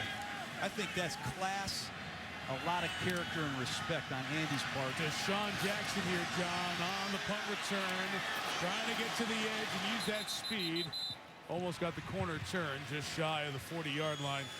He goes out of bounds. Your point on Andy is very well taken. It speaks a lot why the people who play for Andy really enjoy and love the guy. Well, put yourself in his shoes. He loved Donovan McNabb. They accomplished some great things. Yeah, you think about quarterbacks and head coaches being together in their success. The most is a combo, Marina and Shula, 184 wins, and Bradshaw and Noel, and obviously maximizing that with the 4 rings. Hank Stram and Len Dawson led the championships. Jim Kelly and Marv Levy went to 4 Super Bowls, we know unsuccessfully in the end. And Dan Reeves and John Elway were together for 142 games, as were Andy Reid and Donovan McNabb. 5 NFC championship games made, 1 Super Bowl, losing to the Patriots. So it is truly a historical pairing in terms of length together, quarterback and head coach. And that's some of the deep roots tonight. Downfield to Jason Avant at the 37. First down, gain of 26 effortlessly. This is where Michael Vick has improved his game. In the pocket. He doesn't break down. He doesn't panic. He looks left. He looks right. Again, he's looking for a pass, not a run. If he was in Atlanta, I guarantee you he was bolting from that pocket after he didn't get his #1 receiver. Now he goes 1, 2, 3, finds the open receiver. What a guy this guy's done. Andy Reid of coaching him up, and James Urban, the quarterback coach, who works with Michael Vick in the offseason. 2-minute warning. Philadelphia looking for a 7th touchdown of a record-setting Eagles first half.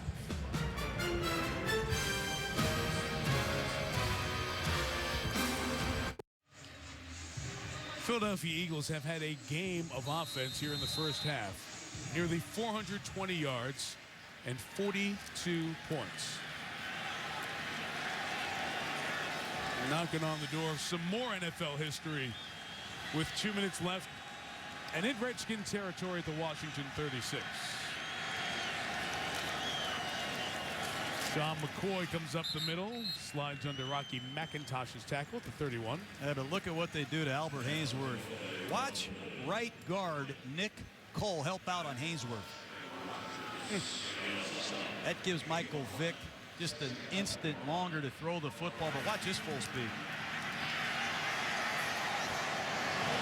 Offensive line coach Juan Castillo, been with Andy Reid a long time. This whole Eagles staff has been with Andy Reid for a while, and continuity is a big part of their success.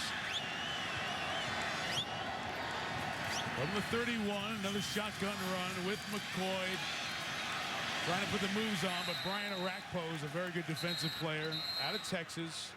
13th pick in the draft of '09. Made the tackle, gives us a timeout. The chance to remind you the Toyota halftime show is coming up. Chris Berman, Chris Mortensen, Adam Schefter for the fastest 3 minutes. How good was Tom Brady last night in the win over Pittsburgh? Morton Adam been burning up the Blackberries on this whole McNabb deal. They'll dive into the details for it. And Miami with a short week playing Chicago on Thursday. We'll update the Chads at quarterback. And credit Tyler Thigpen, who came in and ended up helping Miami get that victory. I like Tyler Thigpen. He's a mobile quarterback with a strong arm. He has some experience playing in Kansas City. I think he'll do an outstanding job. I like this quarterback. Yeah, he's pretty good. You know, I played against this guy when I was in Tampa all those years. Yeah, how did you stop him? He was never playing the overall game like he has right now. Did you stop him? How many people did? Oh, we had our day. 01-06 the time in Atlanta. A lot talked about Vick. Was not the first guy in, the last guy out. Didn't set the example. Here's going to take a timeout. Washington took the earlier timeout, so Philly can take this one with 1:12 to go. We mentioned NFL history potential here on this drive. Go back to the 1983 Buccaneers, a poor team. Green Bay scored 49 in the first half. That's the NFL record. Philadelphia a chance to equal that here on this drive. That 1983 Buccaneer team, the quarterback was Steve Young. I believe that was the Blizzard game, wasn't it, out in Green Bay? It was, right? I think I got a memory because my dad was a running back coach. He didn't talk for a week. That's a humiliating feeling, especially on Monday Night Football when all your peers are watching. I do know the Redskins have a lot more pride than people think right now. Well, they better show it. Try to come up with a stop here. 3rd and 3. Jackson goes one way, McCoy the other, read by D'Angelo Hall, who's left the game twice banged up. Makes the play, and the Eagles will try about a 47-yard field goal. Washington out of timeout, so Philly can just take as much clock as they would like. That's a good decision by the Eagles. Here's a guy, David Akers, coming on the field who struggled a little bit early. Missed multiple field goals against the Falcons, but he's back in a groove right now. You've seen him kick the ball off a lot tonight after touchdowns. This guy's one heck of a kicker. He's rock solid and reliable. From 48 yards. Sneaking it in and good. And 45-14 Philadelphia. With 25 seconds left. When we are done tonight. 24 hours moves today. Here we go. Dickie V is ready to go with the coffee going. Oh, a whole bunch of great schools. Some of the traditional college basketball powers. We have a marathon of college basketball. 21 games over 24+ hours. Dickie V starts his 32nd season. You see 4 of the top 5. 14 of the top 25, both national champs, women and men in action. It's on ESPN and the family of networks. 1, 2, U, ESPN3.com, all beginning at midnight Eastern Time. You know, one of the things about Andy Reid coach football teams, Mike, is they are a very good team in the second half of the season. And Jaws, you live there, you know that. His winning percentage in the second half of the season is uncommon. And the Eagles, they sure look good, like they're right on schedule for another second half of the season roll. Yeah, Andy's one of those guys, you know, he tinkers early in the season. He looks for the right combination, the concepts that he wants to use.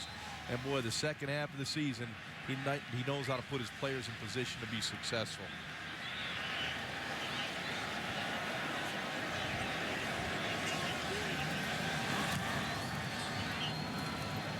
Akers kicking in this rain shower that's been going on for the last hour. Brandon Banks the return. Brings it out shy of 25, 19 seconds, no timeouts for Washington. You know, the only thing lacking in Andy Reid's resume is that Super Bowl championship. You know, he wins 2 out of every 3 games, a very successful coach, but he's never going to really be accepted in Philadelphia until he hoists that Vince Lombardi trophy. And the way they're shaping up right now, this might be the year. Eagles trying to move into a tie for first with the Giants, hosting the Giants next week.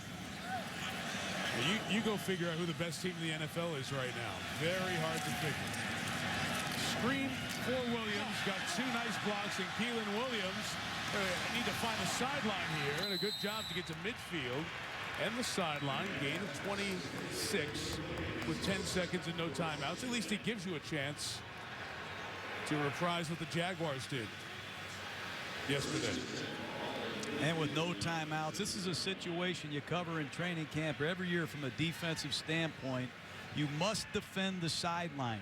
There will be no complete passes where the offensive player remains in bounds. Watch the corners at the top of the screen and down here at the bottom. They're going to make sure this ball isn't in play.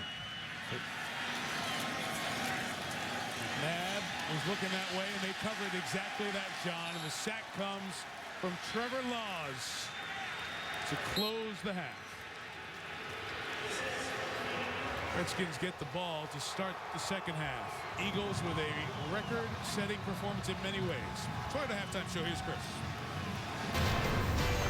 All right, Michael, thank you very much. Stay dry. Redskins having the same problem. Welcome, everybody. And Well, Philadelphia Eagles playing like it's video football, aren't they? Offensively, they are fun to watch. If they keep that team together health-wise for the next couple of months, wow. 30 minutes left to count the returns from Washington to see whether the Eagles will pile up the votes like LBJ did once upon a time against Barry Goldwater. I'm going back a few years. Well, each week this season, we try to identify the team that has it. Last week at this time, there were many votes for the Steelers, and after their surprise thumping in New England, support was, well, it was waning for the New England Patriots. But they just found a bag of absentee ballots in Bridgeport, Connecticut, and in Pittsburgh. Once again, a recount. Fastest 3 minutes. Here we go. Tom Brady, great record against the Pittsburgh Steelers. Tough team to have a great record against, but this time he unveiled his rookie tight end, Rob Gronkowski. Not once, not twice, but 3 times to Gronk. Linebackers had to cover. It didn't work for Pittsburgh. And when Big Ben threw, James Sanders was there. When it was all over, 39-26 emphatic win for the Patriots, and Bill Belichick win number 170 lifetime, tying him with the legendary Paul Brown. Congrats. The brothers Ryan, the twins, Rex and Rob, Jets head coach, defensive coordinator Cleveland, former Jet coach, now Eric Mangini, coach of the Browns. Watch Peyton Hillis score for the Browns lead. Mark Sanchez, his own 2 feet. Jets lead in half. Colt McCoy to Mohamed Massaquoi, tied at the end of regulation. One of the plays of this or any other year. Injured groin, but Jericho Cotchery makes the catch from Sanchez. And with just seconds left in overtime, Sanchez, Santonio Holmes, Yo Holmes, touchdown. Jets win to the chagrin of Rob Ryan, to the grin of Rex Ryan, 26-20. A fresh start. How about them Cowboys? Jason Garrett from Princeton. John Kitna, Dez Bryant. He's played hard all year. Cowboys lead at the Giants. Brian McCann, not the catcher for the Braves, but he's gone. Longest pick for a touchdown in Cowboy history, 101 yards. Lights went out on the Giants. Lights went on for Garrett and the Cowboys. For Brett Favre and the Vikings in Chicago. Jay Cutler, firing. Devin Hester, sprinting. Touchdown Bears. Cutler, Kellen Davis, touchdown. Bears by 14. Favre, picked by Lance Briggs, 4 turnovers. Coach Childress, Brett Favre, not happy Vikes, 3-6. Randy Moss, he was hardly a hero. Took him 55 minutes to catch 1 ball. But the third quarterback for Miami, Tyler Thigpen, touchdown. Dolphins beat the Titans. Hero, he was the 3rd string quarterback to begin the year. Troy Smith, San Francisco. At 3-6, they're contenders. Michael Crabtree, they beat the Rams in OT. And then the Hail Mary. David Garrard fires. Knock it, doink, to Mike Thomas. The Jags win on a 50-yard Hail Mary, bringing memories of the Hail Mary. Staubach, Drew Pearson, playoffs, Cowboys 75 against the Vikes. Or, remember this one? White Shoes Johnson.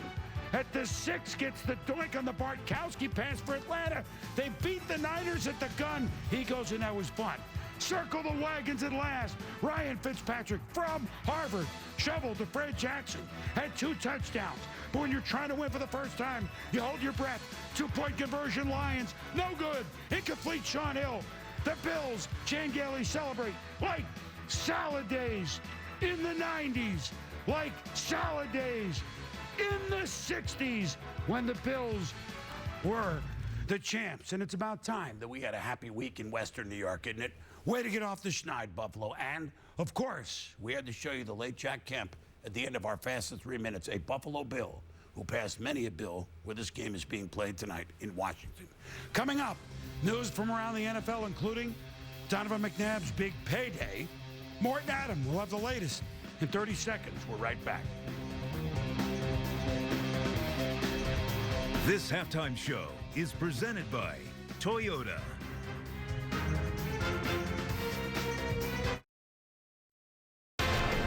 Welcome back to the Toyota Halftime Show with your host, Chris Berman. Welcome back, everybody. 45-14. Philadelphia over Washington at the half. Well, never a dull moment on Mondays following a slate of football 24 hours earlier. But Mort, Adam, Chris Mortensen, Adam Schefter. We start with a quarterback playing tonight.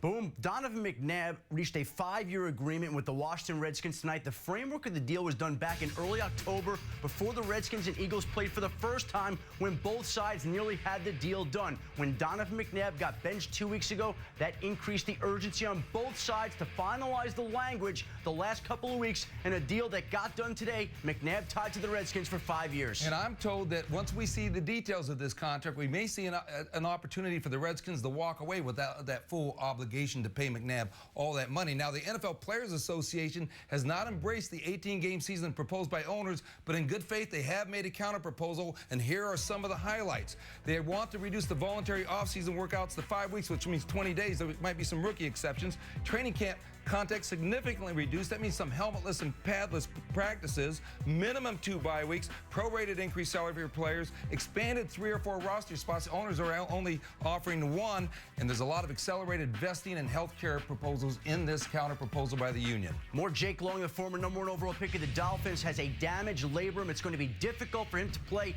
Thursday night. If he does, they'll have to harness it up, but he very well could miss the game. Chad Pennington will miss the game. He's going to be out for the... This halftime show is presented by Toyota. Tonight's ESPN.com poll question. Bob from Georgia wants to know, which is the best 7-2 team in the NFL? Well, he probably wanted to hear the Falcons, which they get 26% of the vote. And one state, that'd be Georgia. 49 states polling in for the Patriots.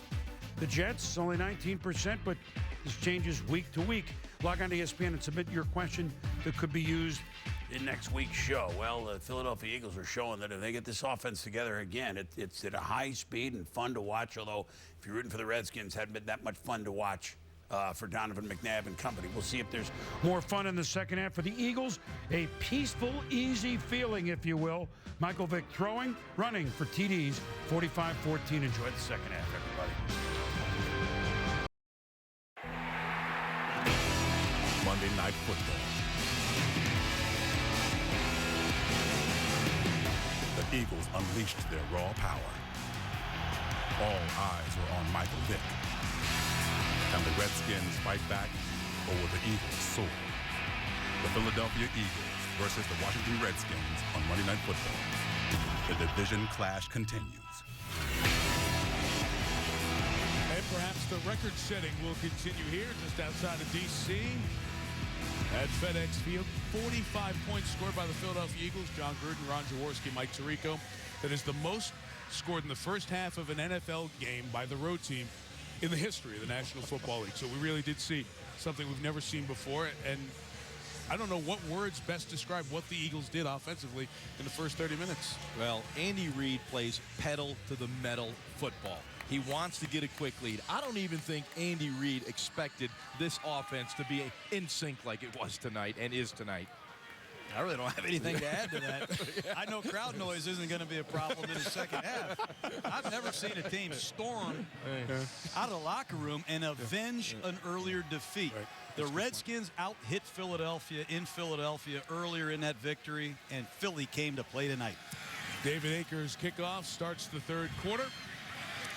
From the 6, in the rain, Brandon Banks. Akers waiting for him at the 45. Jamar Chaney also bringing him down as the rain gets heavier. The perspective on the quarterbacks in the first 30 minutes. Michael Vick became the first player in NFL history to throw for 3 and run for 2 in the first half. Entire history of the league. And Donovan McNabb in that second quarter had exactly 200 passing yards, a career high for any quarter. So he does that against his old team, albeit Pyrrhic in the performance for McNabb. Started with his team in a massive hole. Chris Cooley, the tight end, limped off in the first half. That's his first catch. Here's McNabb for the first half, Jaws. Well, one thing about Donovan, he's going to keep battling and fighting, but his receivers have to help him, and he gets out on the edge. One thing about Donovan, you get him on the edge, you'll find someone open. Beautiful design of this play right here. You got the blitz, and he checked it down. This is just a good defensive play by Patterson. Joey Galloway never pushed him up the field. He undercut the route. Dimitri Patterson with the interception. McNabb intercepted twice in that first half. Now lofting it sideline for the fullback, Sellers, on Moses Foku out of the backfield. A spectacular throw by McNabb. He had the one-on-one, his fullback running up the sideline on Foku. Very little room to put this ball into, but Donovan puts it right on the hands of Sellers. Just a terrific throw by McNabb. Yeah, if I'm Philadelphia right now on defense, no quick scores, just no big plays. I'm shocked that they've come out here and given up a couple big ones already. Number 22, Keelan Williams, the run. A gain of about 9 yards for Williams. If you weren't with us at the start of the game, Clinton Portis is out again tonight, missing his 6th game after the torn groin muscle. And Ryan Terrain is active. Looked like he was going to start, but even in warm-ups could not get going with his hamstring injury. So Terrain has not seen the field. It's been all the rookie free agent out of LSU, 35, Williams.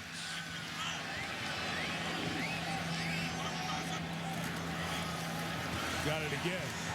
And he's got Stewart Bradley, the middle linebacker. You know, there's 2 areas with this Washington Redskin offense that have really been tough on them this year. Number 1 is their 3rd down offense. And here we go with another 3rd down. They were 0 for 6 in the first half, and they've really had a hard time getting touchdowns in the red zone.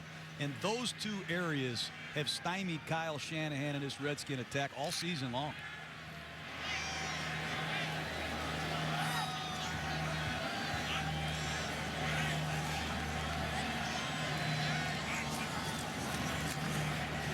McNabb in trouble.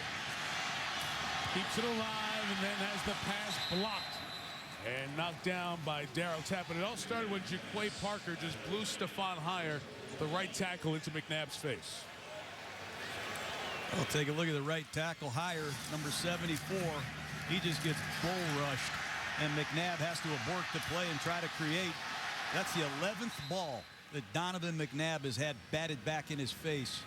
That's another problem for this Redskin attack, and they're going for it. 0 for 7 now on 3rd down. Those problems continue to plague them.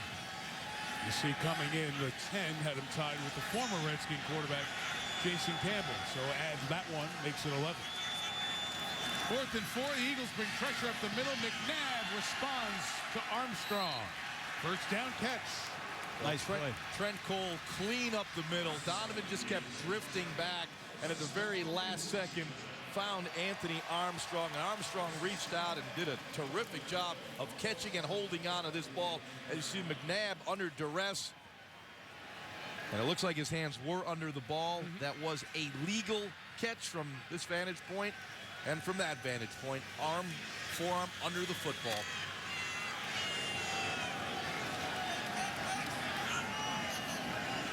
Eagles do dial up the pressure, though.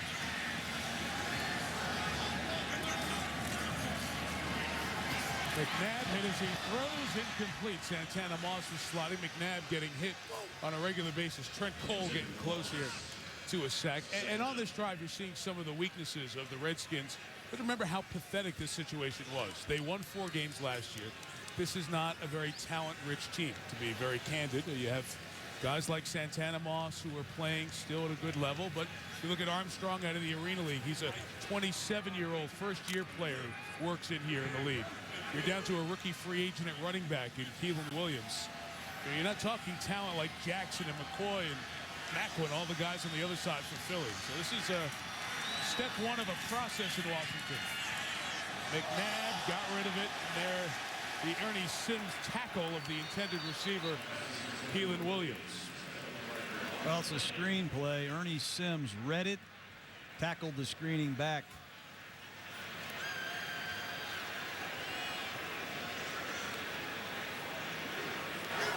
Holding defense, number 50. It's a 5-yard penalty, automatic first down.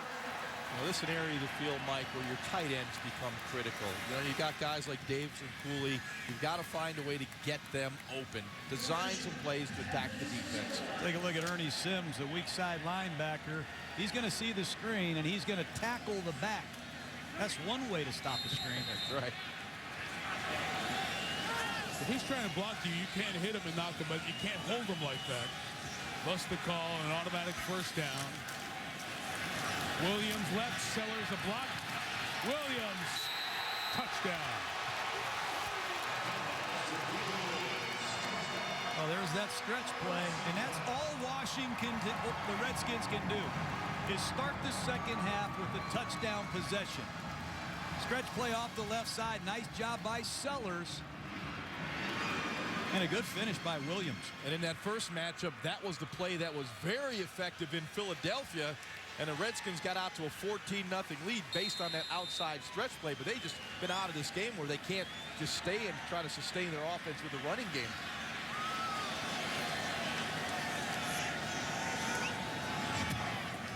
Graham Gano adds the extra point.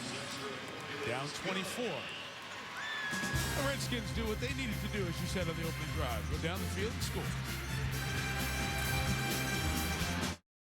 ESPN's Monday Night Football is brought to you by Verizon Wireless, introducing the Droid X, the next generation of does.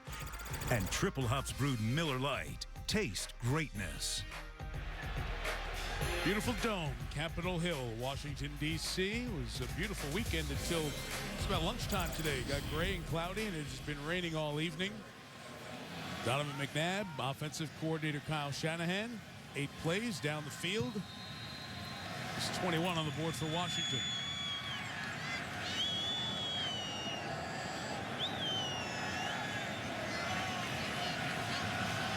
Gano kicks to Jordan Calvin.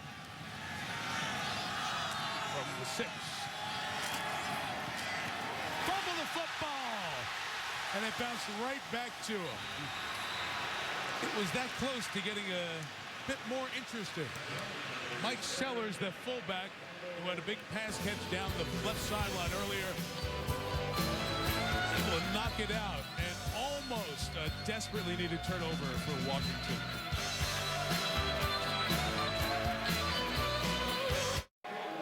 As we were going to break, both John and Jaws saw this and said, that's something there. Michael Vick grabbing Calvin, the returner, after that fumble. Just those leadership signs you get from your quarterback. That's what you got to have to play that position at this level. In the rain, from the 29, Vick after an outstanding first half. Pressure. Heading out to his right.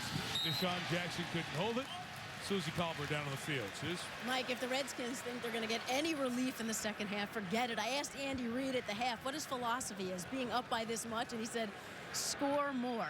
But the Redskins came out of their locker room with their heads up. But Mike Shanahan almost seemed at a loss to explain a record-setting first quarter. After we had chatted for a while, he actually looked at me and said, do you have any ideas? And when I shook my head no, he said, if you come up with anything, would you let me know? So, John George, you got anything?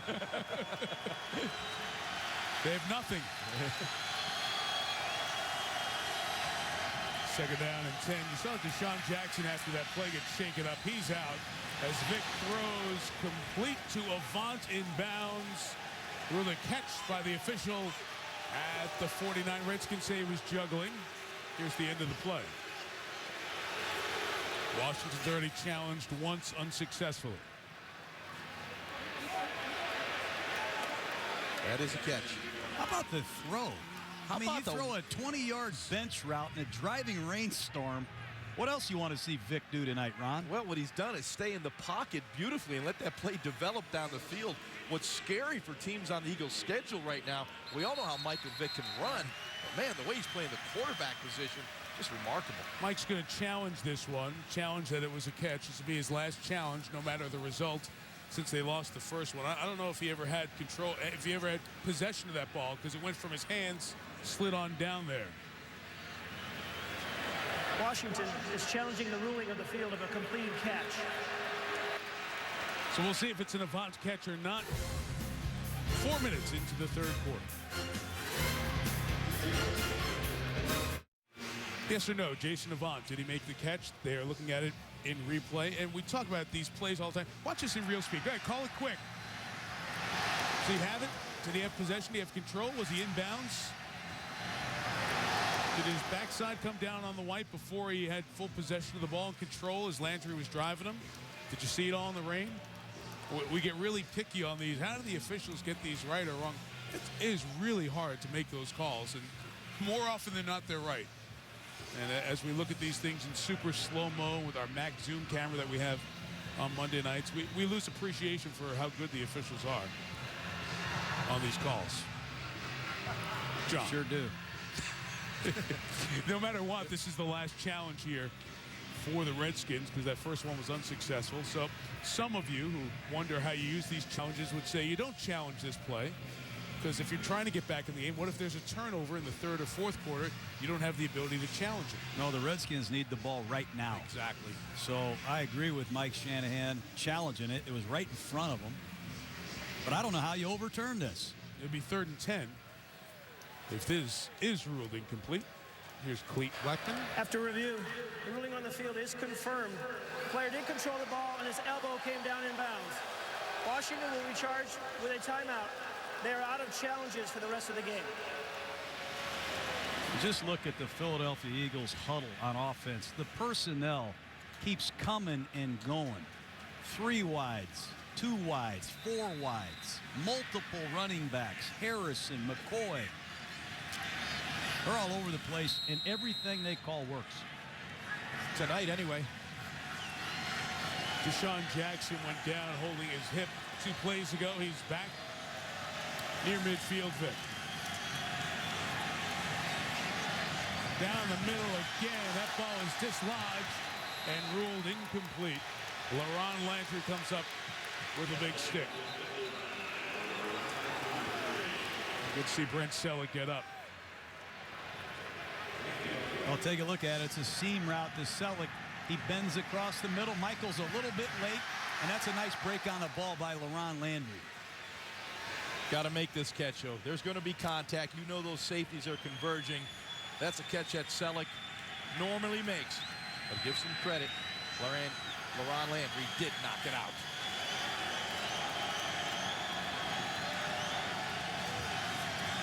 Side handoff, McCoy bouncing it to the outside. Arakpo chases him down. 3rd down coming up. John was talking about what a great coach Andy Reid is of quarterbacks. What I love is the fact that Michael Vick is now playing quarterback and going this progression. Number 1, not there. Number 2, not there. Then he takes the running option for the touchdown. Once again, good balance, good vision. Number 1, not there. Look at number 2. He's covered as well. Now he finds number 3. This is the evolution of a quarterback that now understands coverage and stays with his reading progression and runs when it's the last option. 3rd and 5. 3-man rush. Vick. Perfect. Macklin. First down.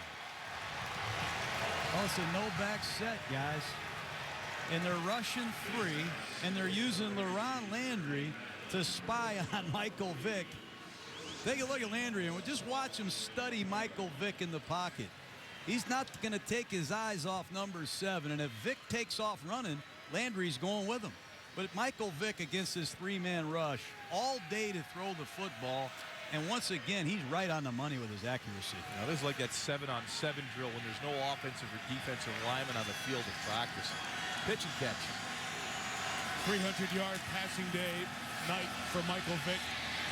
Fitz Landry brings him down hard after a gain of a couple of yards. Michael Vick, somebody went the wrong way. It might have been Michael Vick. It did look like the backs go to the left and Michael came out to the right. Well, take a look at Landry. He's going to be unblocked. Coming down here on the strong side of the formation. Vick went the wrong way, and Landry makes him pay. But this Michael Vick, I've seen quarterbacks that can scramble and throw the ball away. I've seen quarterbacks that can scramble for first downs. When this guy scrambles, you hold your breath because he can score touchdowns. He's electrifying. Timeout taken by the Eagles as the play clock was running down. Vick has his first 300-yard passing game since he did against the Bucs in 05. Remember that, John? You're killing me, man. Yeah. Our aerial coverage tonight of the Redskins and the Eagles is brought to you by DirecTV. Rainy night and the blowout 28-0 first quarter has sent many of the patrons home. Hats off to those who are still here and still making noise too, you know. They're into their Redskins. Bunch of Eagle fans here as well. After the timeout, Vick to Macklin's got a couple of blocks over here, but LaRon Landry's having a very good series. And he makes the tackle. And Andre Carter forcing third down. So we mentioned Michael Vick, over 300 passing yards. He's the 13th different quarterback to have 300 yards passing this week. That's the most in a single week in the history of the NFL. And remember, we had teams on a bye this week, 4 of them. It's a passing league. It is a if you don't have a quarterback and receivers, you know, you can forget about all them 3 yards in the cloud of dust, man. You got to be explosive. And McNabb's sitting at 247, so we may add one more to that list. Empty the backfield as Riley Cooper's a receiver. Redskins showing people offside on their way, and the flag's thrown.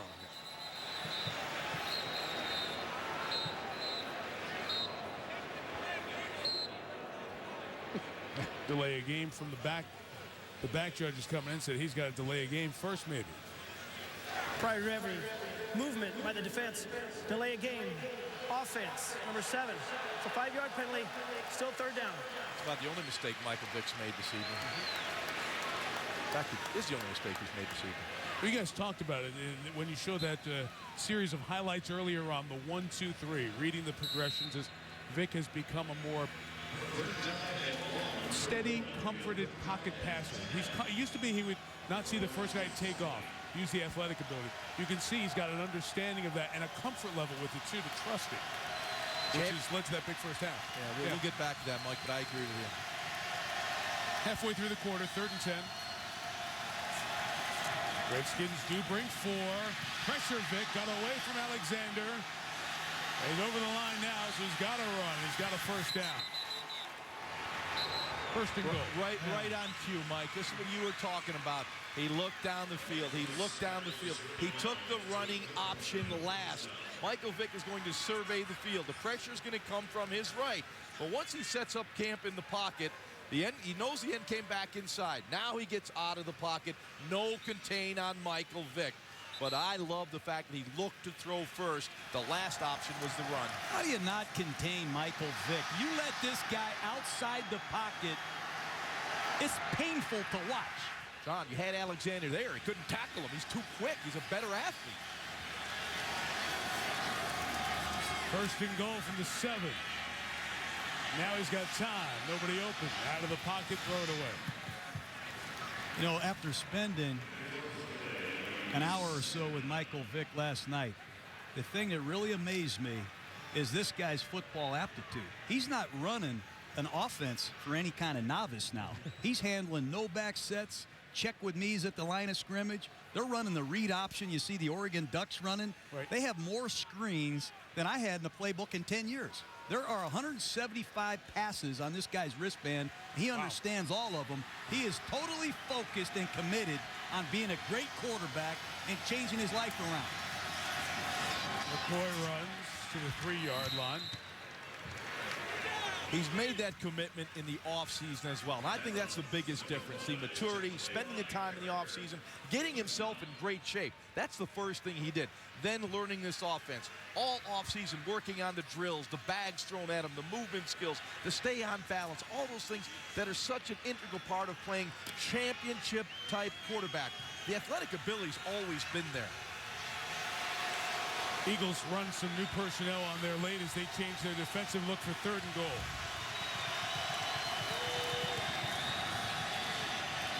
Vick keeping the play alive. Gonna find someone in the back. Touchdown Avance. Wow. Touchdown pass 4. Somebody get me his autograph. This guy is on fire. Not even a driving rainstorm can cool this guy off. What poise back there. He senses the rush. There is none. He looks left. He pumps it. He looks right. He pumps it. He scrambles to his right. His eyes remain downfield the entire time. Michael Vick has thrown 13 passes in the previous 3 seasons, Jaws. incredible performance tonight. You saw Von's heel come down, but it doesn't matter. They're out of challenges. Can't challenge it anyway. Akers adds his 7th extra point. Extraordinary night for the Eagles, orchestrated by number 7.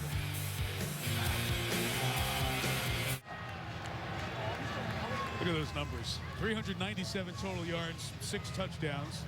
I was reminded by someone up here that I have somebody in my fantasy league who's playing against Michael Vick, so I can check his point total.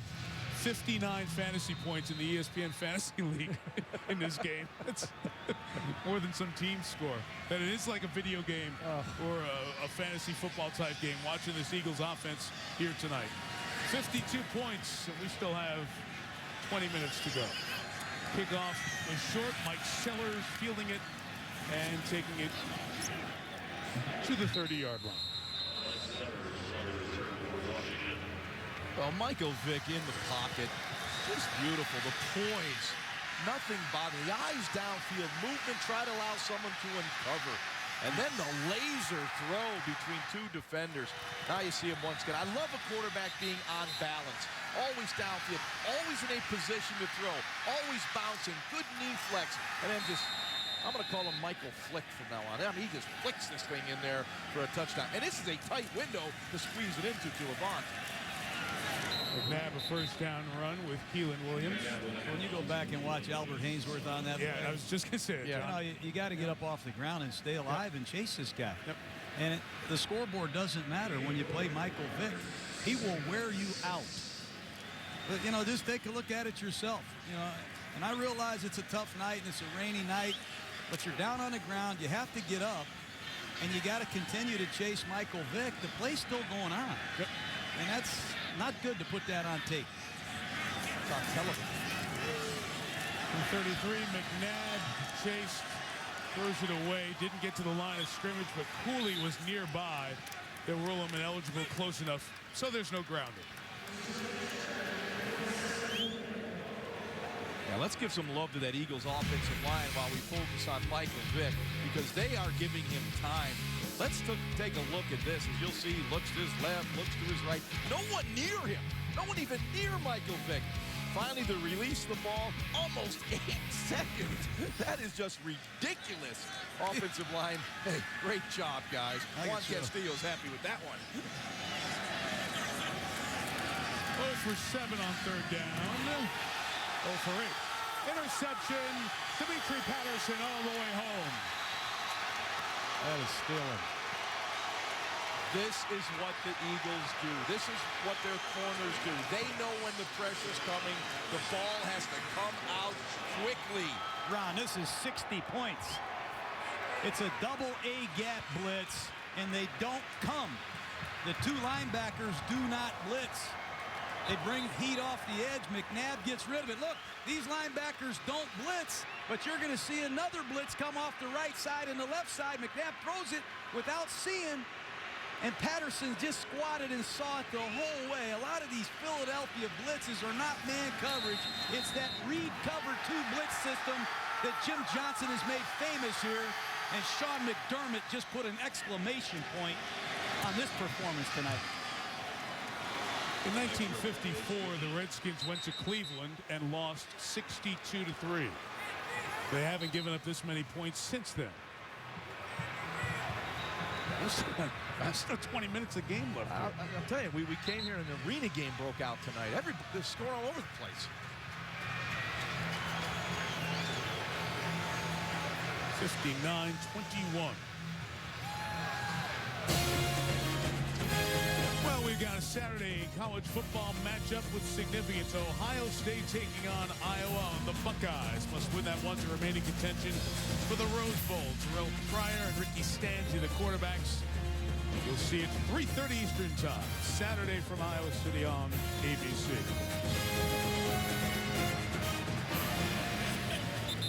The 59 points, guys, as mentioned before, this is Monday Night Football game 637. Over 41 seasons now. The most points one team has ever scored on a Monday night.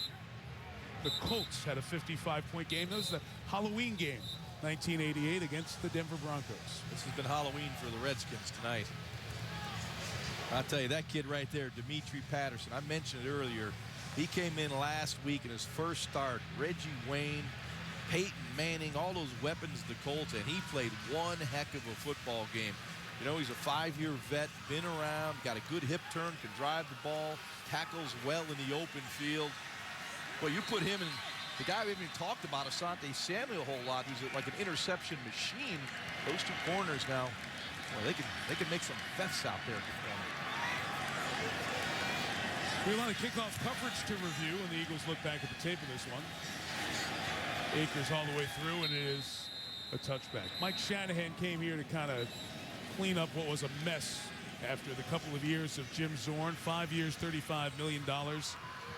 Mike was given the title of head coach and executive vice president. Man has won a couple of Super Bowls. Was the offensive coordinator for one of the great offenses before the Elway Broncos. Those San Francisco 49er teams with Steve Young culminated in a Super Bowl. Mike, a real great play caller. And the Denver thing ended very quickly and very suddenly. Year out of coaching and comes here. And at 4-3, it looked like a foundation was being laid. McNabb to Cooley. First down at the 31 for Chris. You know, guys, and then you get to the fourth quarter of that game against the Lions, and they make mistakes. McNabb gets pulled. Grossman comes in, and Ndamukong Suh takes the fumble of the sack for a touchdown. They're 4-4 going to buy all the stuff about benching McNabb. And all of a sudden, this Redskins getting back to something acceptable changed. And after tonight, Redskin fans are going to be wondering what now.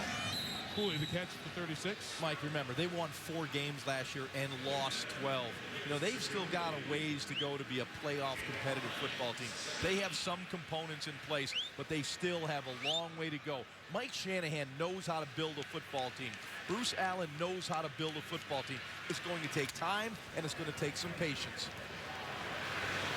Mentioned Bruce Allen. He's general manager of this team. Son of the Hall of Famer George Allen. He worked with you, John, and Oakland and Tampa Bay building those teams. As McNabb's pass is incomplete. You start looking at this roster. You remember back to George Allen's days, the over-the-hill gang. The Redskins had a lot of veteran players, older players. There are a lot of veteran, older players on this team as they try to salvage a team that had really been run down the last couple of years. Well, they hired a quality coach. No matter what anybody says, check Mike Shanahan's track record. They just re-signed a quality quarterback. Check McNabb's track record. That's a start in the right direction. But this offensive line is rebuilt every year. They do have some guys on defense that can play, but they are converting to a 34 defense. They have a long ways to go, but they'll get there. Movement there. Delay game. Offense. Delay first, beg your pardon. Still third down. We're talking about the veteran players who are still here. 30 or older, they have the third most in the league. 15 of their current players, and you take the 53-man roster. 15 were first-round draft picks, several in other places brought in here. You know, the Jets have more first-round picks on their roster. And this is a haven for free agents. You know, they brought in a lot of blue-chip, high-profile free agents. They just have to hope that Donovan McNabb can make it happen here. Remember, Bruce Smith, Deion Sanders, Jeff George, a litany of high-profile free agents have come here. They need McNabb to take off here. Penalty made it 3rd and 10. McNabb is thrown to the ground by Jaquay Parker. His 5th sack. And that makes it 5 sacks in each of the last 5 seasons for the 10th-year man out of Oklahoma State. And once again, the Redskins have yet to convert a 3rd down to a 1st down. Toomey 3rd in long situations. McNabb has no chance on this play as Parker comes right up the middle. Easy sack on Donovan McNabb. I might get Donovan out of here at this point in time. Hunter Smith kicking. Deshaun Jackson is back there. They'll let it go. Penalty marker down. Back at the line of scrimmage as it's touchdown over at the 30.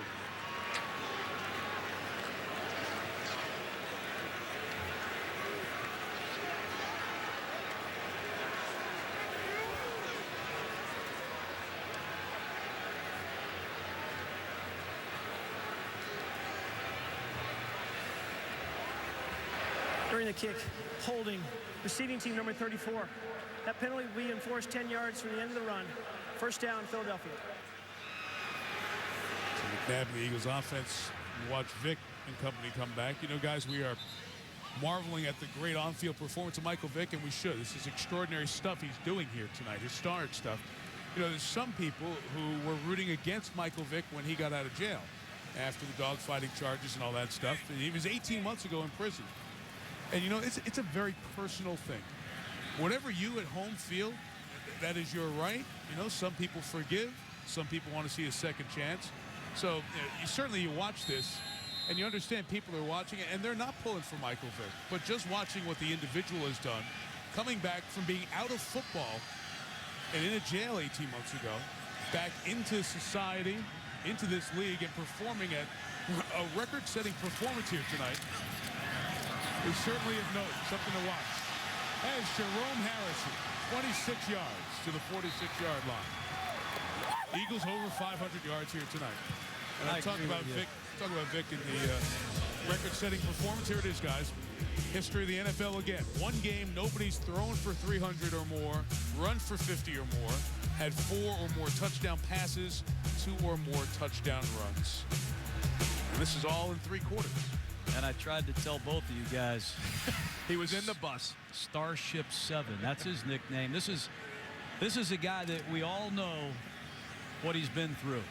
But where he is now is a totally different place than Michael Vick has ever been before. At the middle run for LaShawn McCoy. You're right, Mike. There's a lot of people that'll never forgive Michael Vick. What he did, what he was accused of doing was horrible. But I really compliment Andy Reid for helping Michael Vick up. Andy's had personal tragedy with his son and his family, and he's helping not only his own kid, but he's helping Michael Vick come back. And boy, have they come back.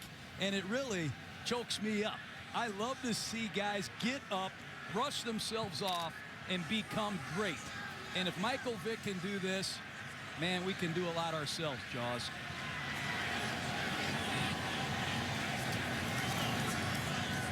Vick hands to Harrison again into Redskin territory. You talk about Andy Reid's sons.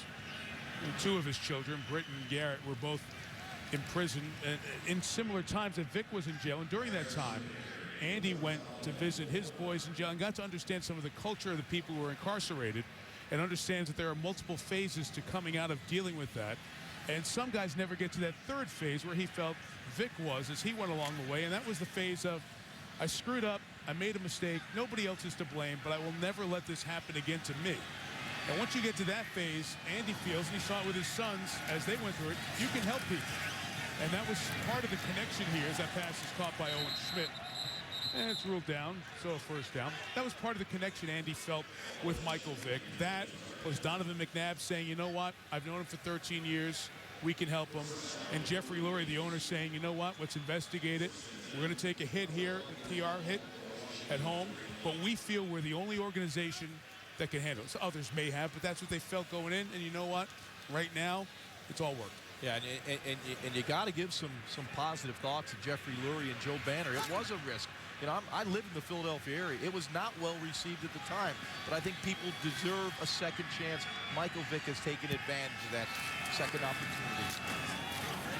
Harrison runs to the right to the 39-yard line. And, you know, we talked about Andy Reid and some of that conversation he had. Credit Steve Sable from NFL Films, who has done a great job, he and his dad, over the years with their work documenting the NFL. NFL Films Presents is a show we've watched for many years. And Steve did a sit-down with Andy that you got to know Andy Reid's personality more than the bland vanilla press conferences he gives in Philly. And it was great. It gave you a little insight into a guy you don't see very much of. Yeah, those people in Philly, if you haven't seen that piece, you got to see it. Get to know Andy Reid. You'll really like and love the guy. Put your arm around him. End of 3 on a record-setting night in D.C. The Eagles by 38.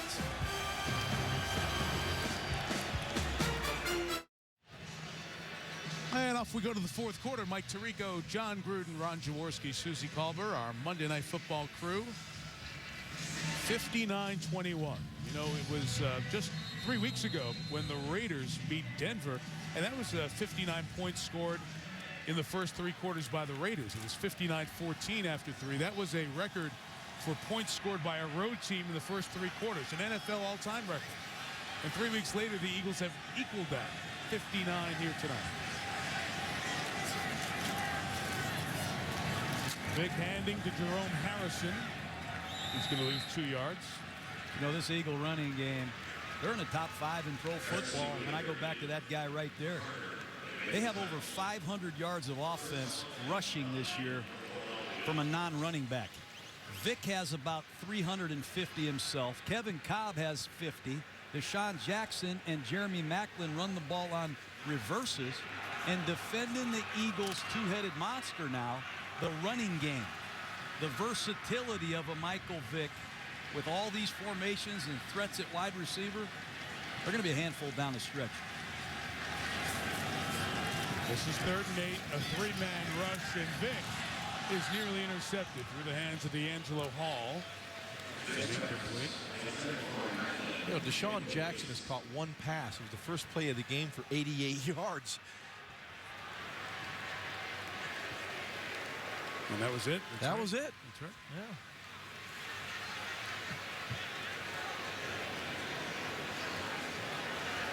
Would you like to see a little more production tonight? You know, I mean, what are you complaining about it or what?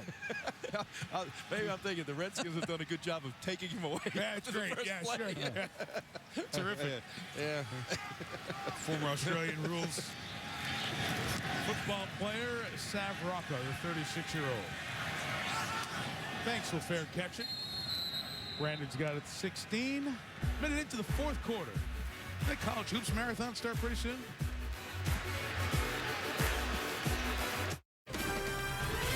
ESPN's Monday Night Football is brought to you by IBM. Let's build a smarter planet. Visit IBM.com/smarterplanet. Assassin's Creed Brotherhood, now with single and multiplayer. Available November 16. And NFLshop.com, the best place for holiday shopping, the official store of the NFL. Back at FedEx Field, 59-21. McNabb remains in the game for the Redskins. And Keelan Williams carries around the left side for 11 yards and a first down. Ron? You know, the Redskins, you know, with McNabb, he's had a trouble historically with those A-gap blitzes. You'll see him right here. You see the Eagles lined up in those A-gaps, but they come from the outside as those inside backers drop out. Hence, you get the interception on the quick read. Hey, we're talking to Stuart Bradley, you know, Eagle linebacker. He was saying, you know, historically, we've seen Donovan struggle with those A-gap blitzes, so they were prepared for a weakness of Donovan's game. On the 26 here is Williams. 4 to the 30. Speaking of Stuart Bradley, that's a nice form tackle by the big fella who's back from a serious injury last year. I like these Philadelphia Eagle middle linebackers. Take a look at him. Keep his eyes on the ball. He gets over the top, gets rid of the center, makes a good tackle. But these Eagles, remember Levon Kirkland, how big he was? Big. Then Jeremiah Trotter. Bigger. This guy, Stuart Bradley, 6'4", almost 260 pounds. He intimidates people. There is McNabb.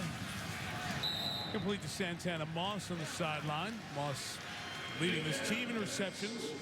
Kurt Coleman with another tackle. Yeah, but Moss has been invisible tonight. You know, that's an area, if you look at the Redskins, they've got to improve that wide receiving core. It looks like Anthony Armstrong is going to be a guy that can give you that speed down the field, but they're going to need some help. They got McNabb signed, at least for a few years. They got to give him a better supporting cast.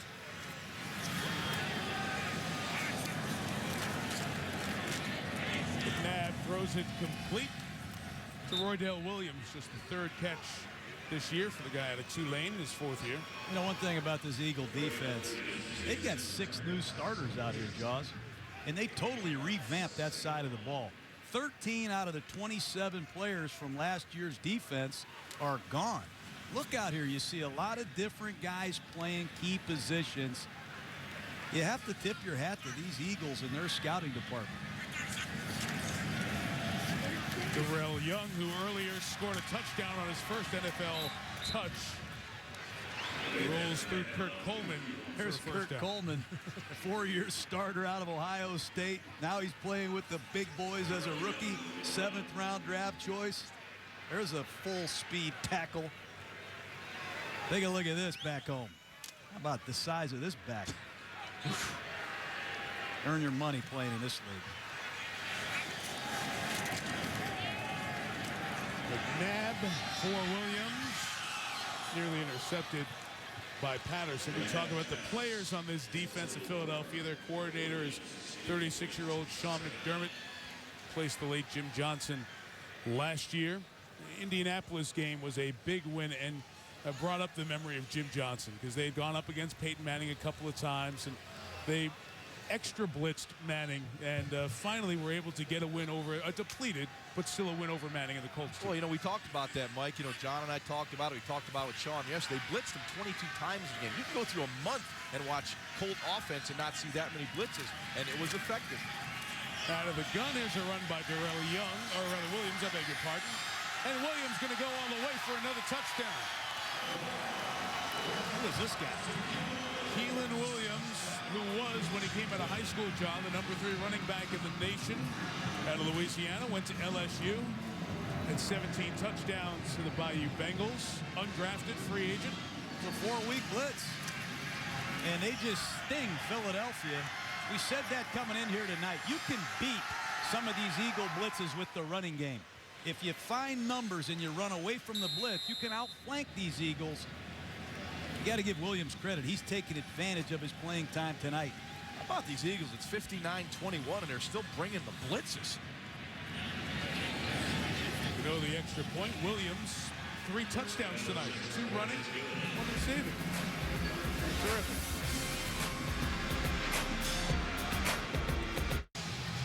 Well, here are the numbers these guys have put up tonight. Michael Vick, who I believe his night is done. Think we're going to get Kevin Cobb here. 403 total yards, 6 touchdowns. McNabb approaching 300 yards and 2 touchdowns, 3 interceptions here on the night. And it looks like Washington's going to onside kick down 31. Wow. Yes, they are.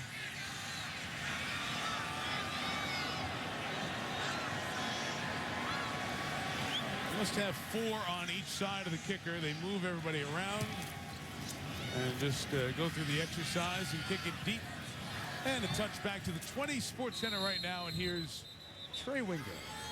All right, Michael, thank you. Some baseball news for you. Giants catcher Buster Posey won the NL Rookie of the Year award, helping lead the Giants to their first championship since 1954 and their first as the San Francisco Giants. Rangers closer Neftali Feliz won the AL award for setting a rookie record with 40 saves. And don't forget, College Hoops Tip-Off Marathon comes after the game is over, or the Score Fest. Reggie Johnson in Miami taking on Memphis. That comes up next whenever the scoreboard gives out where you guys are.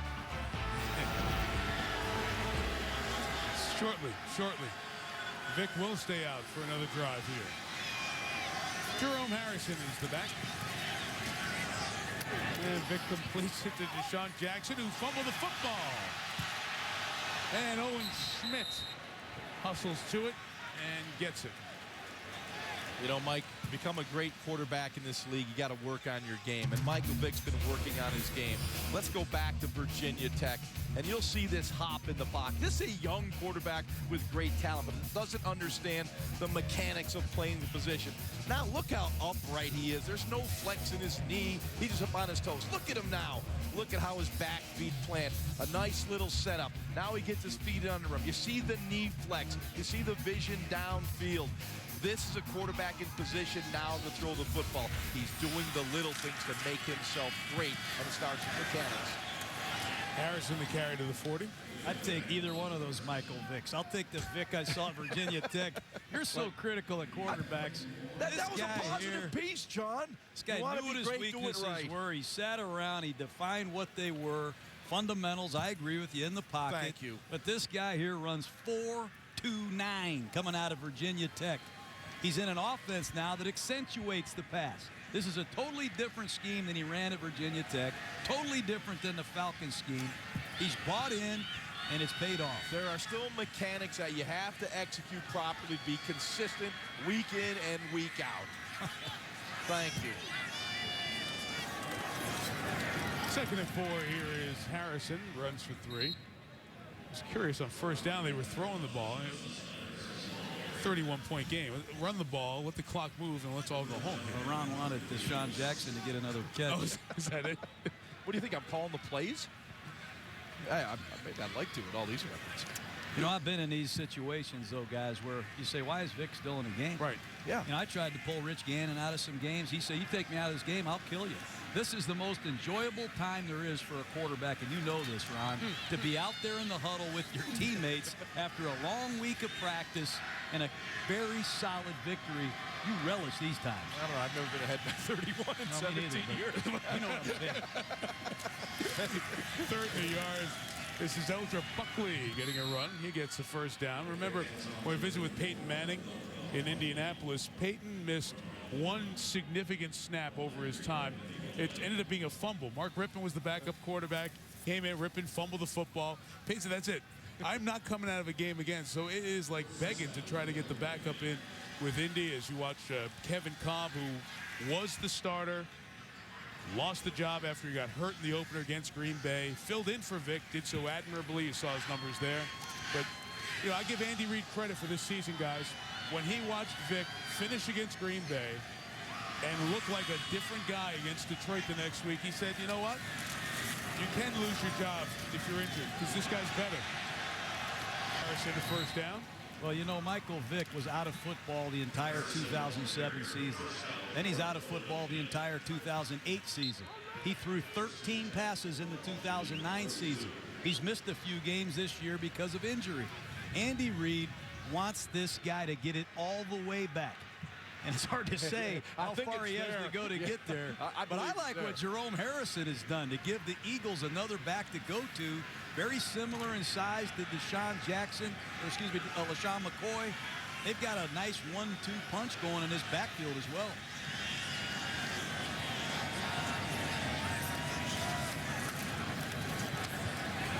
And there goes Harrison to the 36-yard line. There's a lot of tools in this toolbox for the Philadelphia Eagles, but the one thing that is consistent is their overall speed at the skill positions. This is the fastest team in the National Football League. They strike fear into the hearts of the secondary. Right now, they're just coming off, and they are pounding the Washington Redskins. They're closing in on 600 yards, Mike. I'm here, too. Jaws. That's 2 games for me. 581 here tonight. When you throw up 59 points and nearly 600 yards, Eldra Buckley carries for a couple of yards, you start to enter the conversation. And it is a great unanswerable question. You can have polls, you can have debate. Who's the best team in each conference right now? Atlanta with another home win over Baltimore on the short week. They're 7-2. Giants lose. The Bears never look great, but they're 6-3. Saints have been quiet coming off their bye. They get Reggie Bush back, hopefully. Green Bay go through its injuries at 6-3. The Buccaneers, who have they beaten, you might ask? Well, the people on their schedule that you encounter at 6-3, and the Eagles will join that group here tonight. Are we going to vote on this later? Knock yourself out, pal. You got to pick. Go ahead. All right. I like these guys in the green helmets with those wings on the side right now. They take a timeout as the play clock is running down. 5:55 in the fourth. Phillip Rivers leads one of the league's top offenses against division rival Denver in a critical AFC West contest. The Broncos against the Chargers on ESPN's Monday Night Football. Until the Eagles got their wild start to this game, nobody had a more eye-opening offensive performance than the Broncos here in Week 10. The 49-29 win over the Chiefs. Kyle Orton throwing for nearly 300. And a rushing and passing touchdown from Tim Tebow. So we'll see another lefty next Monday night. And that list of all-time great lefty quarterbacks is not very long. Not many in the history of the league. Jerome Harrison goes to the left and loses a couple of yards. Talk about Tim Tebow, and the package continues to expand for Josh McDaniels. First-round pick. How about this, Jaws? Tim Tebow. I'm watching, John. He gets in the huddle. He starts to run. He is running. Touchdown, Broncos. Now he starts to run, and he throws it. Josh McDaniels. You like Tim Tebow? I like this guy. I like what he's about. I like Kyle Orton, too. I like what Denver does on offense. They need a win next week. You like Michael Vick?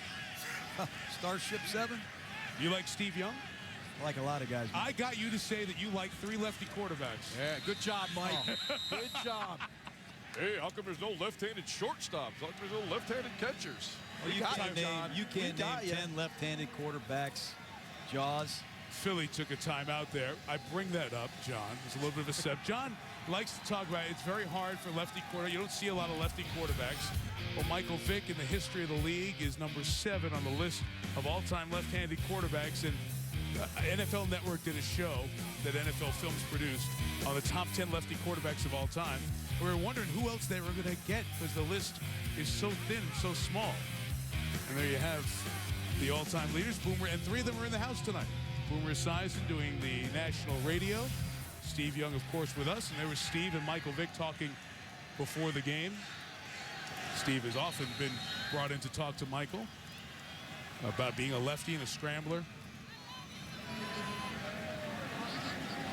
3 of them here tonight. You know, we saw Michael Vick there, and he was speaking with Marty Morningwig.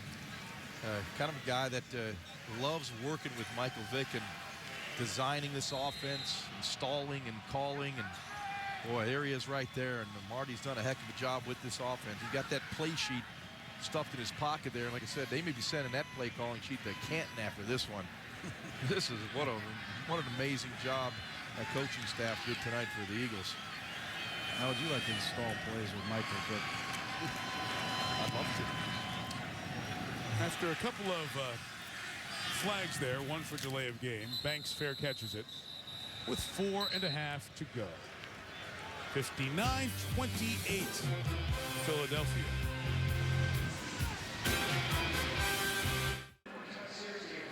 I remind you that SportsCenter, the GMC postgame show with Stuart Scott, Steve Young, Matt Millen here at the stadium, postgame reaction from the coaches and everything else. That's coming up after the game. Time permitting, it'll start here on ESPN. At midnight or so, it'll migrate over to ESPN2 as we get our college hoops marathon started. Look at this guy on the left. Which is the real Andy Reid? Well, notice one thing there. The guy on the left has a pizza menu. That's a food menu. He's got like a gourmet pizza, $9.95 for the 10-inch. How about that guy, huh? Here's McNabb. I'm losing it, man. Complete to Santana Moss for the first down at the 23-yard line. Funny stuff. Not for the Redskins here tonight. Yeah, unfortunately for them. Not for the Redskins. Donovan McNabb will go 1-1 against his old team. It was a very sweet moment for McNabb to beat Philadelphia that first time around in Philly. And it's been talked about very often, the career of McNabb in Philly. The 5 championship games, the 1 Super Bowl. Williams going to lose yardage here. If you think about it, guys, remember that draft where he was booed when the Eagle fans didn't want McNabb? No, I'll interrupt you there. Not that they didn't want McNabb, they wanted Ricky Williams. Well, and I think that's always been misunderstood. Okay. All right. Okay. He got booed before he got in. All right. And then he left and came back and got cheered when he returned as a Redskin, and I thought that was a great moment by the Eagle fans, acknowledging the 11 years where there were lots of boos and cheers along the way. You both have lived the life of being in Philadelphia as an Eagle. Jaws playing there, and John is an offensive coordinator. Greatest sports town in America. McNabb throws for Williams. John, incomplete. You know, when I was the offensive coordinator of the Eagles, Ray Rhodes was the head coach. We were going to get Mark Brunell in a trade with the Green Bay Packers. We had 3 second-round draft choices. Andy Reid got McNabb. I don't care what you say about Ricky Williams. Andy Reid got McNabb. Drafted him, right? Then he got Cobb. Now he has Vick. I was going to get Brunell. Who'd you but get? At the end of the day, we didn't get the trade done. He went to Jacksonville, and they drafted me Dave Barr. That's why me and Ray Rhodes aren't in Philadelphia anymore. That's why you're here. Right. They got him with ESPN.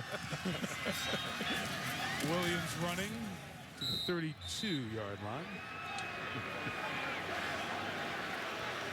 Keelan Williams with a 3-touchdown, over 100 total yard night. You know, if this game would have started in the second quarter, we'd have a heck of a game right here. Well, this is the kind of game, if you're Mike Shanahan, there's a good chance you take a look at it yourself. You take a look at it with your coaches. And when the players come in Monday, you might just burn it and move on with the season. Because nothing has gone well tonight other than a few plays by Donovan McNabb. They are shell-shocked tonight. They did not make a third down. 0 of 10. And they will not get this punt off either, as they were thinking about what they were going to do on 4th and 1. And they didn't want to leave them down there. They could easily walk in and go for 60 points for whatever that's worth. All right, you Mike. They came in 31st, converting only 24% of their third downs and 0 for 10 tonight. I'm sure after tonight they'll be dead last in third down conversions. Well, Ron, I've got them the last 3 games as 4 of 37, if my math is right, on third down conversions. And, you know, third down depends how long it is, but third down conversions are all about sustaining offense. That's right. The one thing, their defense is at fault for letting Philadelphia hit all those big plays, but the offense couldn't keep Philadelphia's offense off the field. Calvin will let it bounce, and it's out of bounds inside the 20, and we spend a moment with Trey Wingo. Michael, thank you. A very college basketball-like score in that football game. But don't forget, coming up, it's our college hoops tip-off marathon. 19th ranked Memphis taking on Miami of Florida. That's coming up at midnight. Next, right after the game you're watching concludes. All right, 21 games over 24-plus hours. There's a 6 a.m. game with Stony Brook at Monmouth. Both national champs. The Duke men, Mike Krzyzewski, Gino Auriemma's UConn women. Number 1 UConn hosting number 2 Baylor's. That's coming up in this college hoops marathon that begins in a matter of moments. Michael Vick out, Kevin Cobb in. So Vick's record-setting night is done. Over 300, over 50 rush yards, 4 touchdowns thrown, 2 run. Buckley runs shy of the first down. And here comes the 2-minute warning. Philadelphia Eagles have never had this many yards. A team record in total yards tonight. A record-setting night on many fronts for the team in green.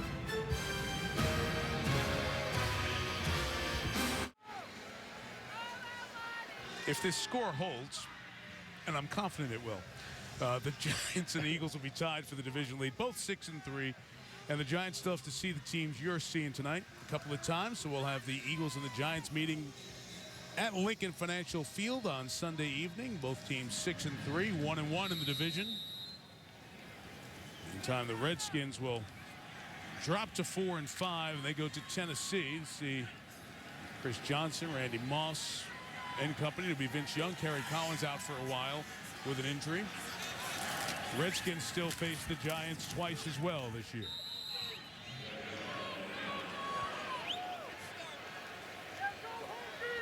You know, Kevin Cobb is in there now at quarterback. You know, started the season as a starter.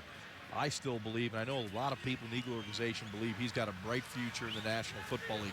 You know, he had 4 starts, and in 2 of those 4 starts, he was the offensive player of the week in the NFL. So he has played well when given the opportunity.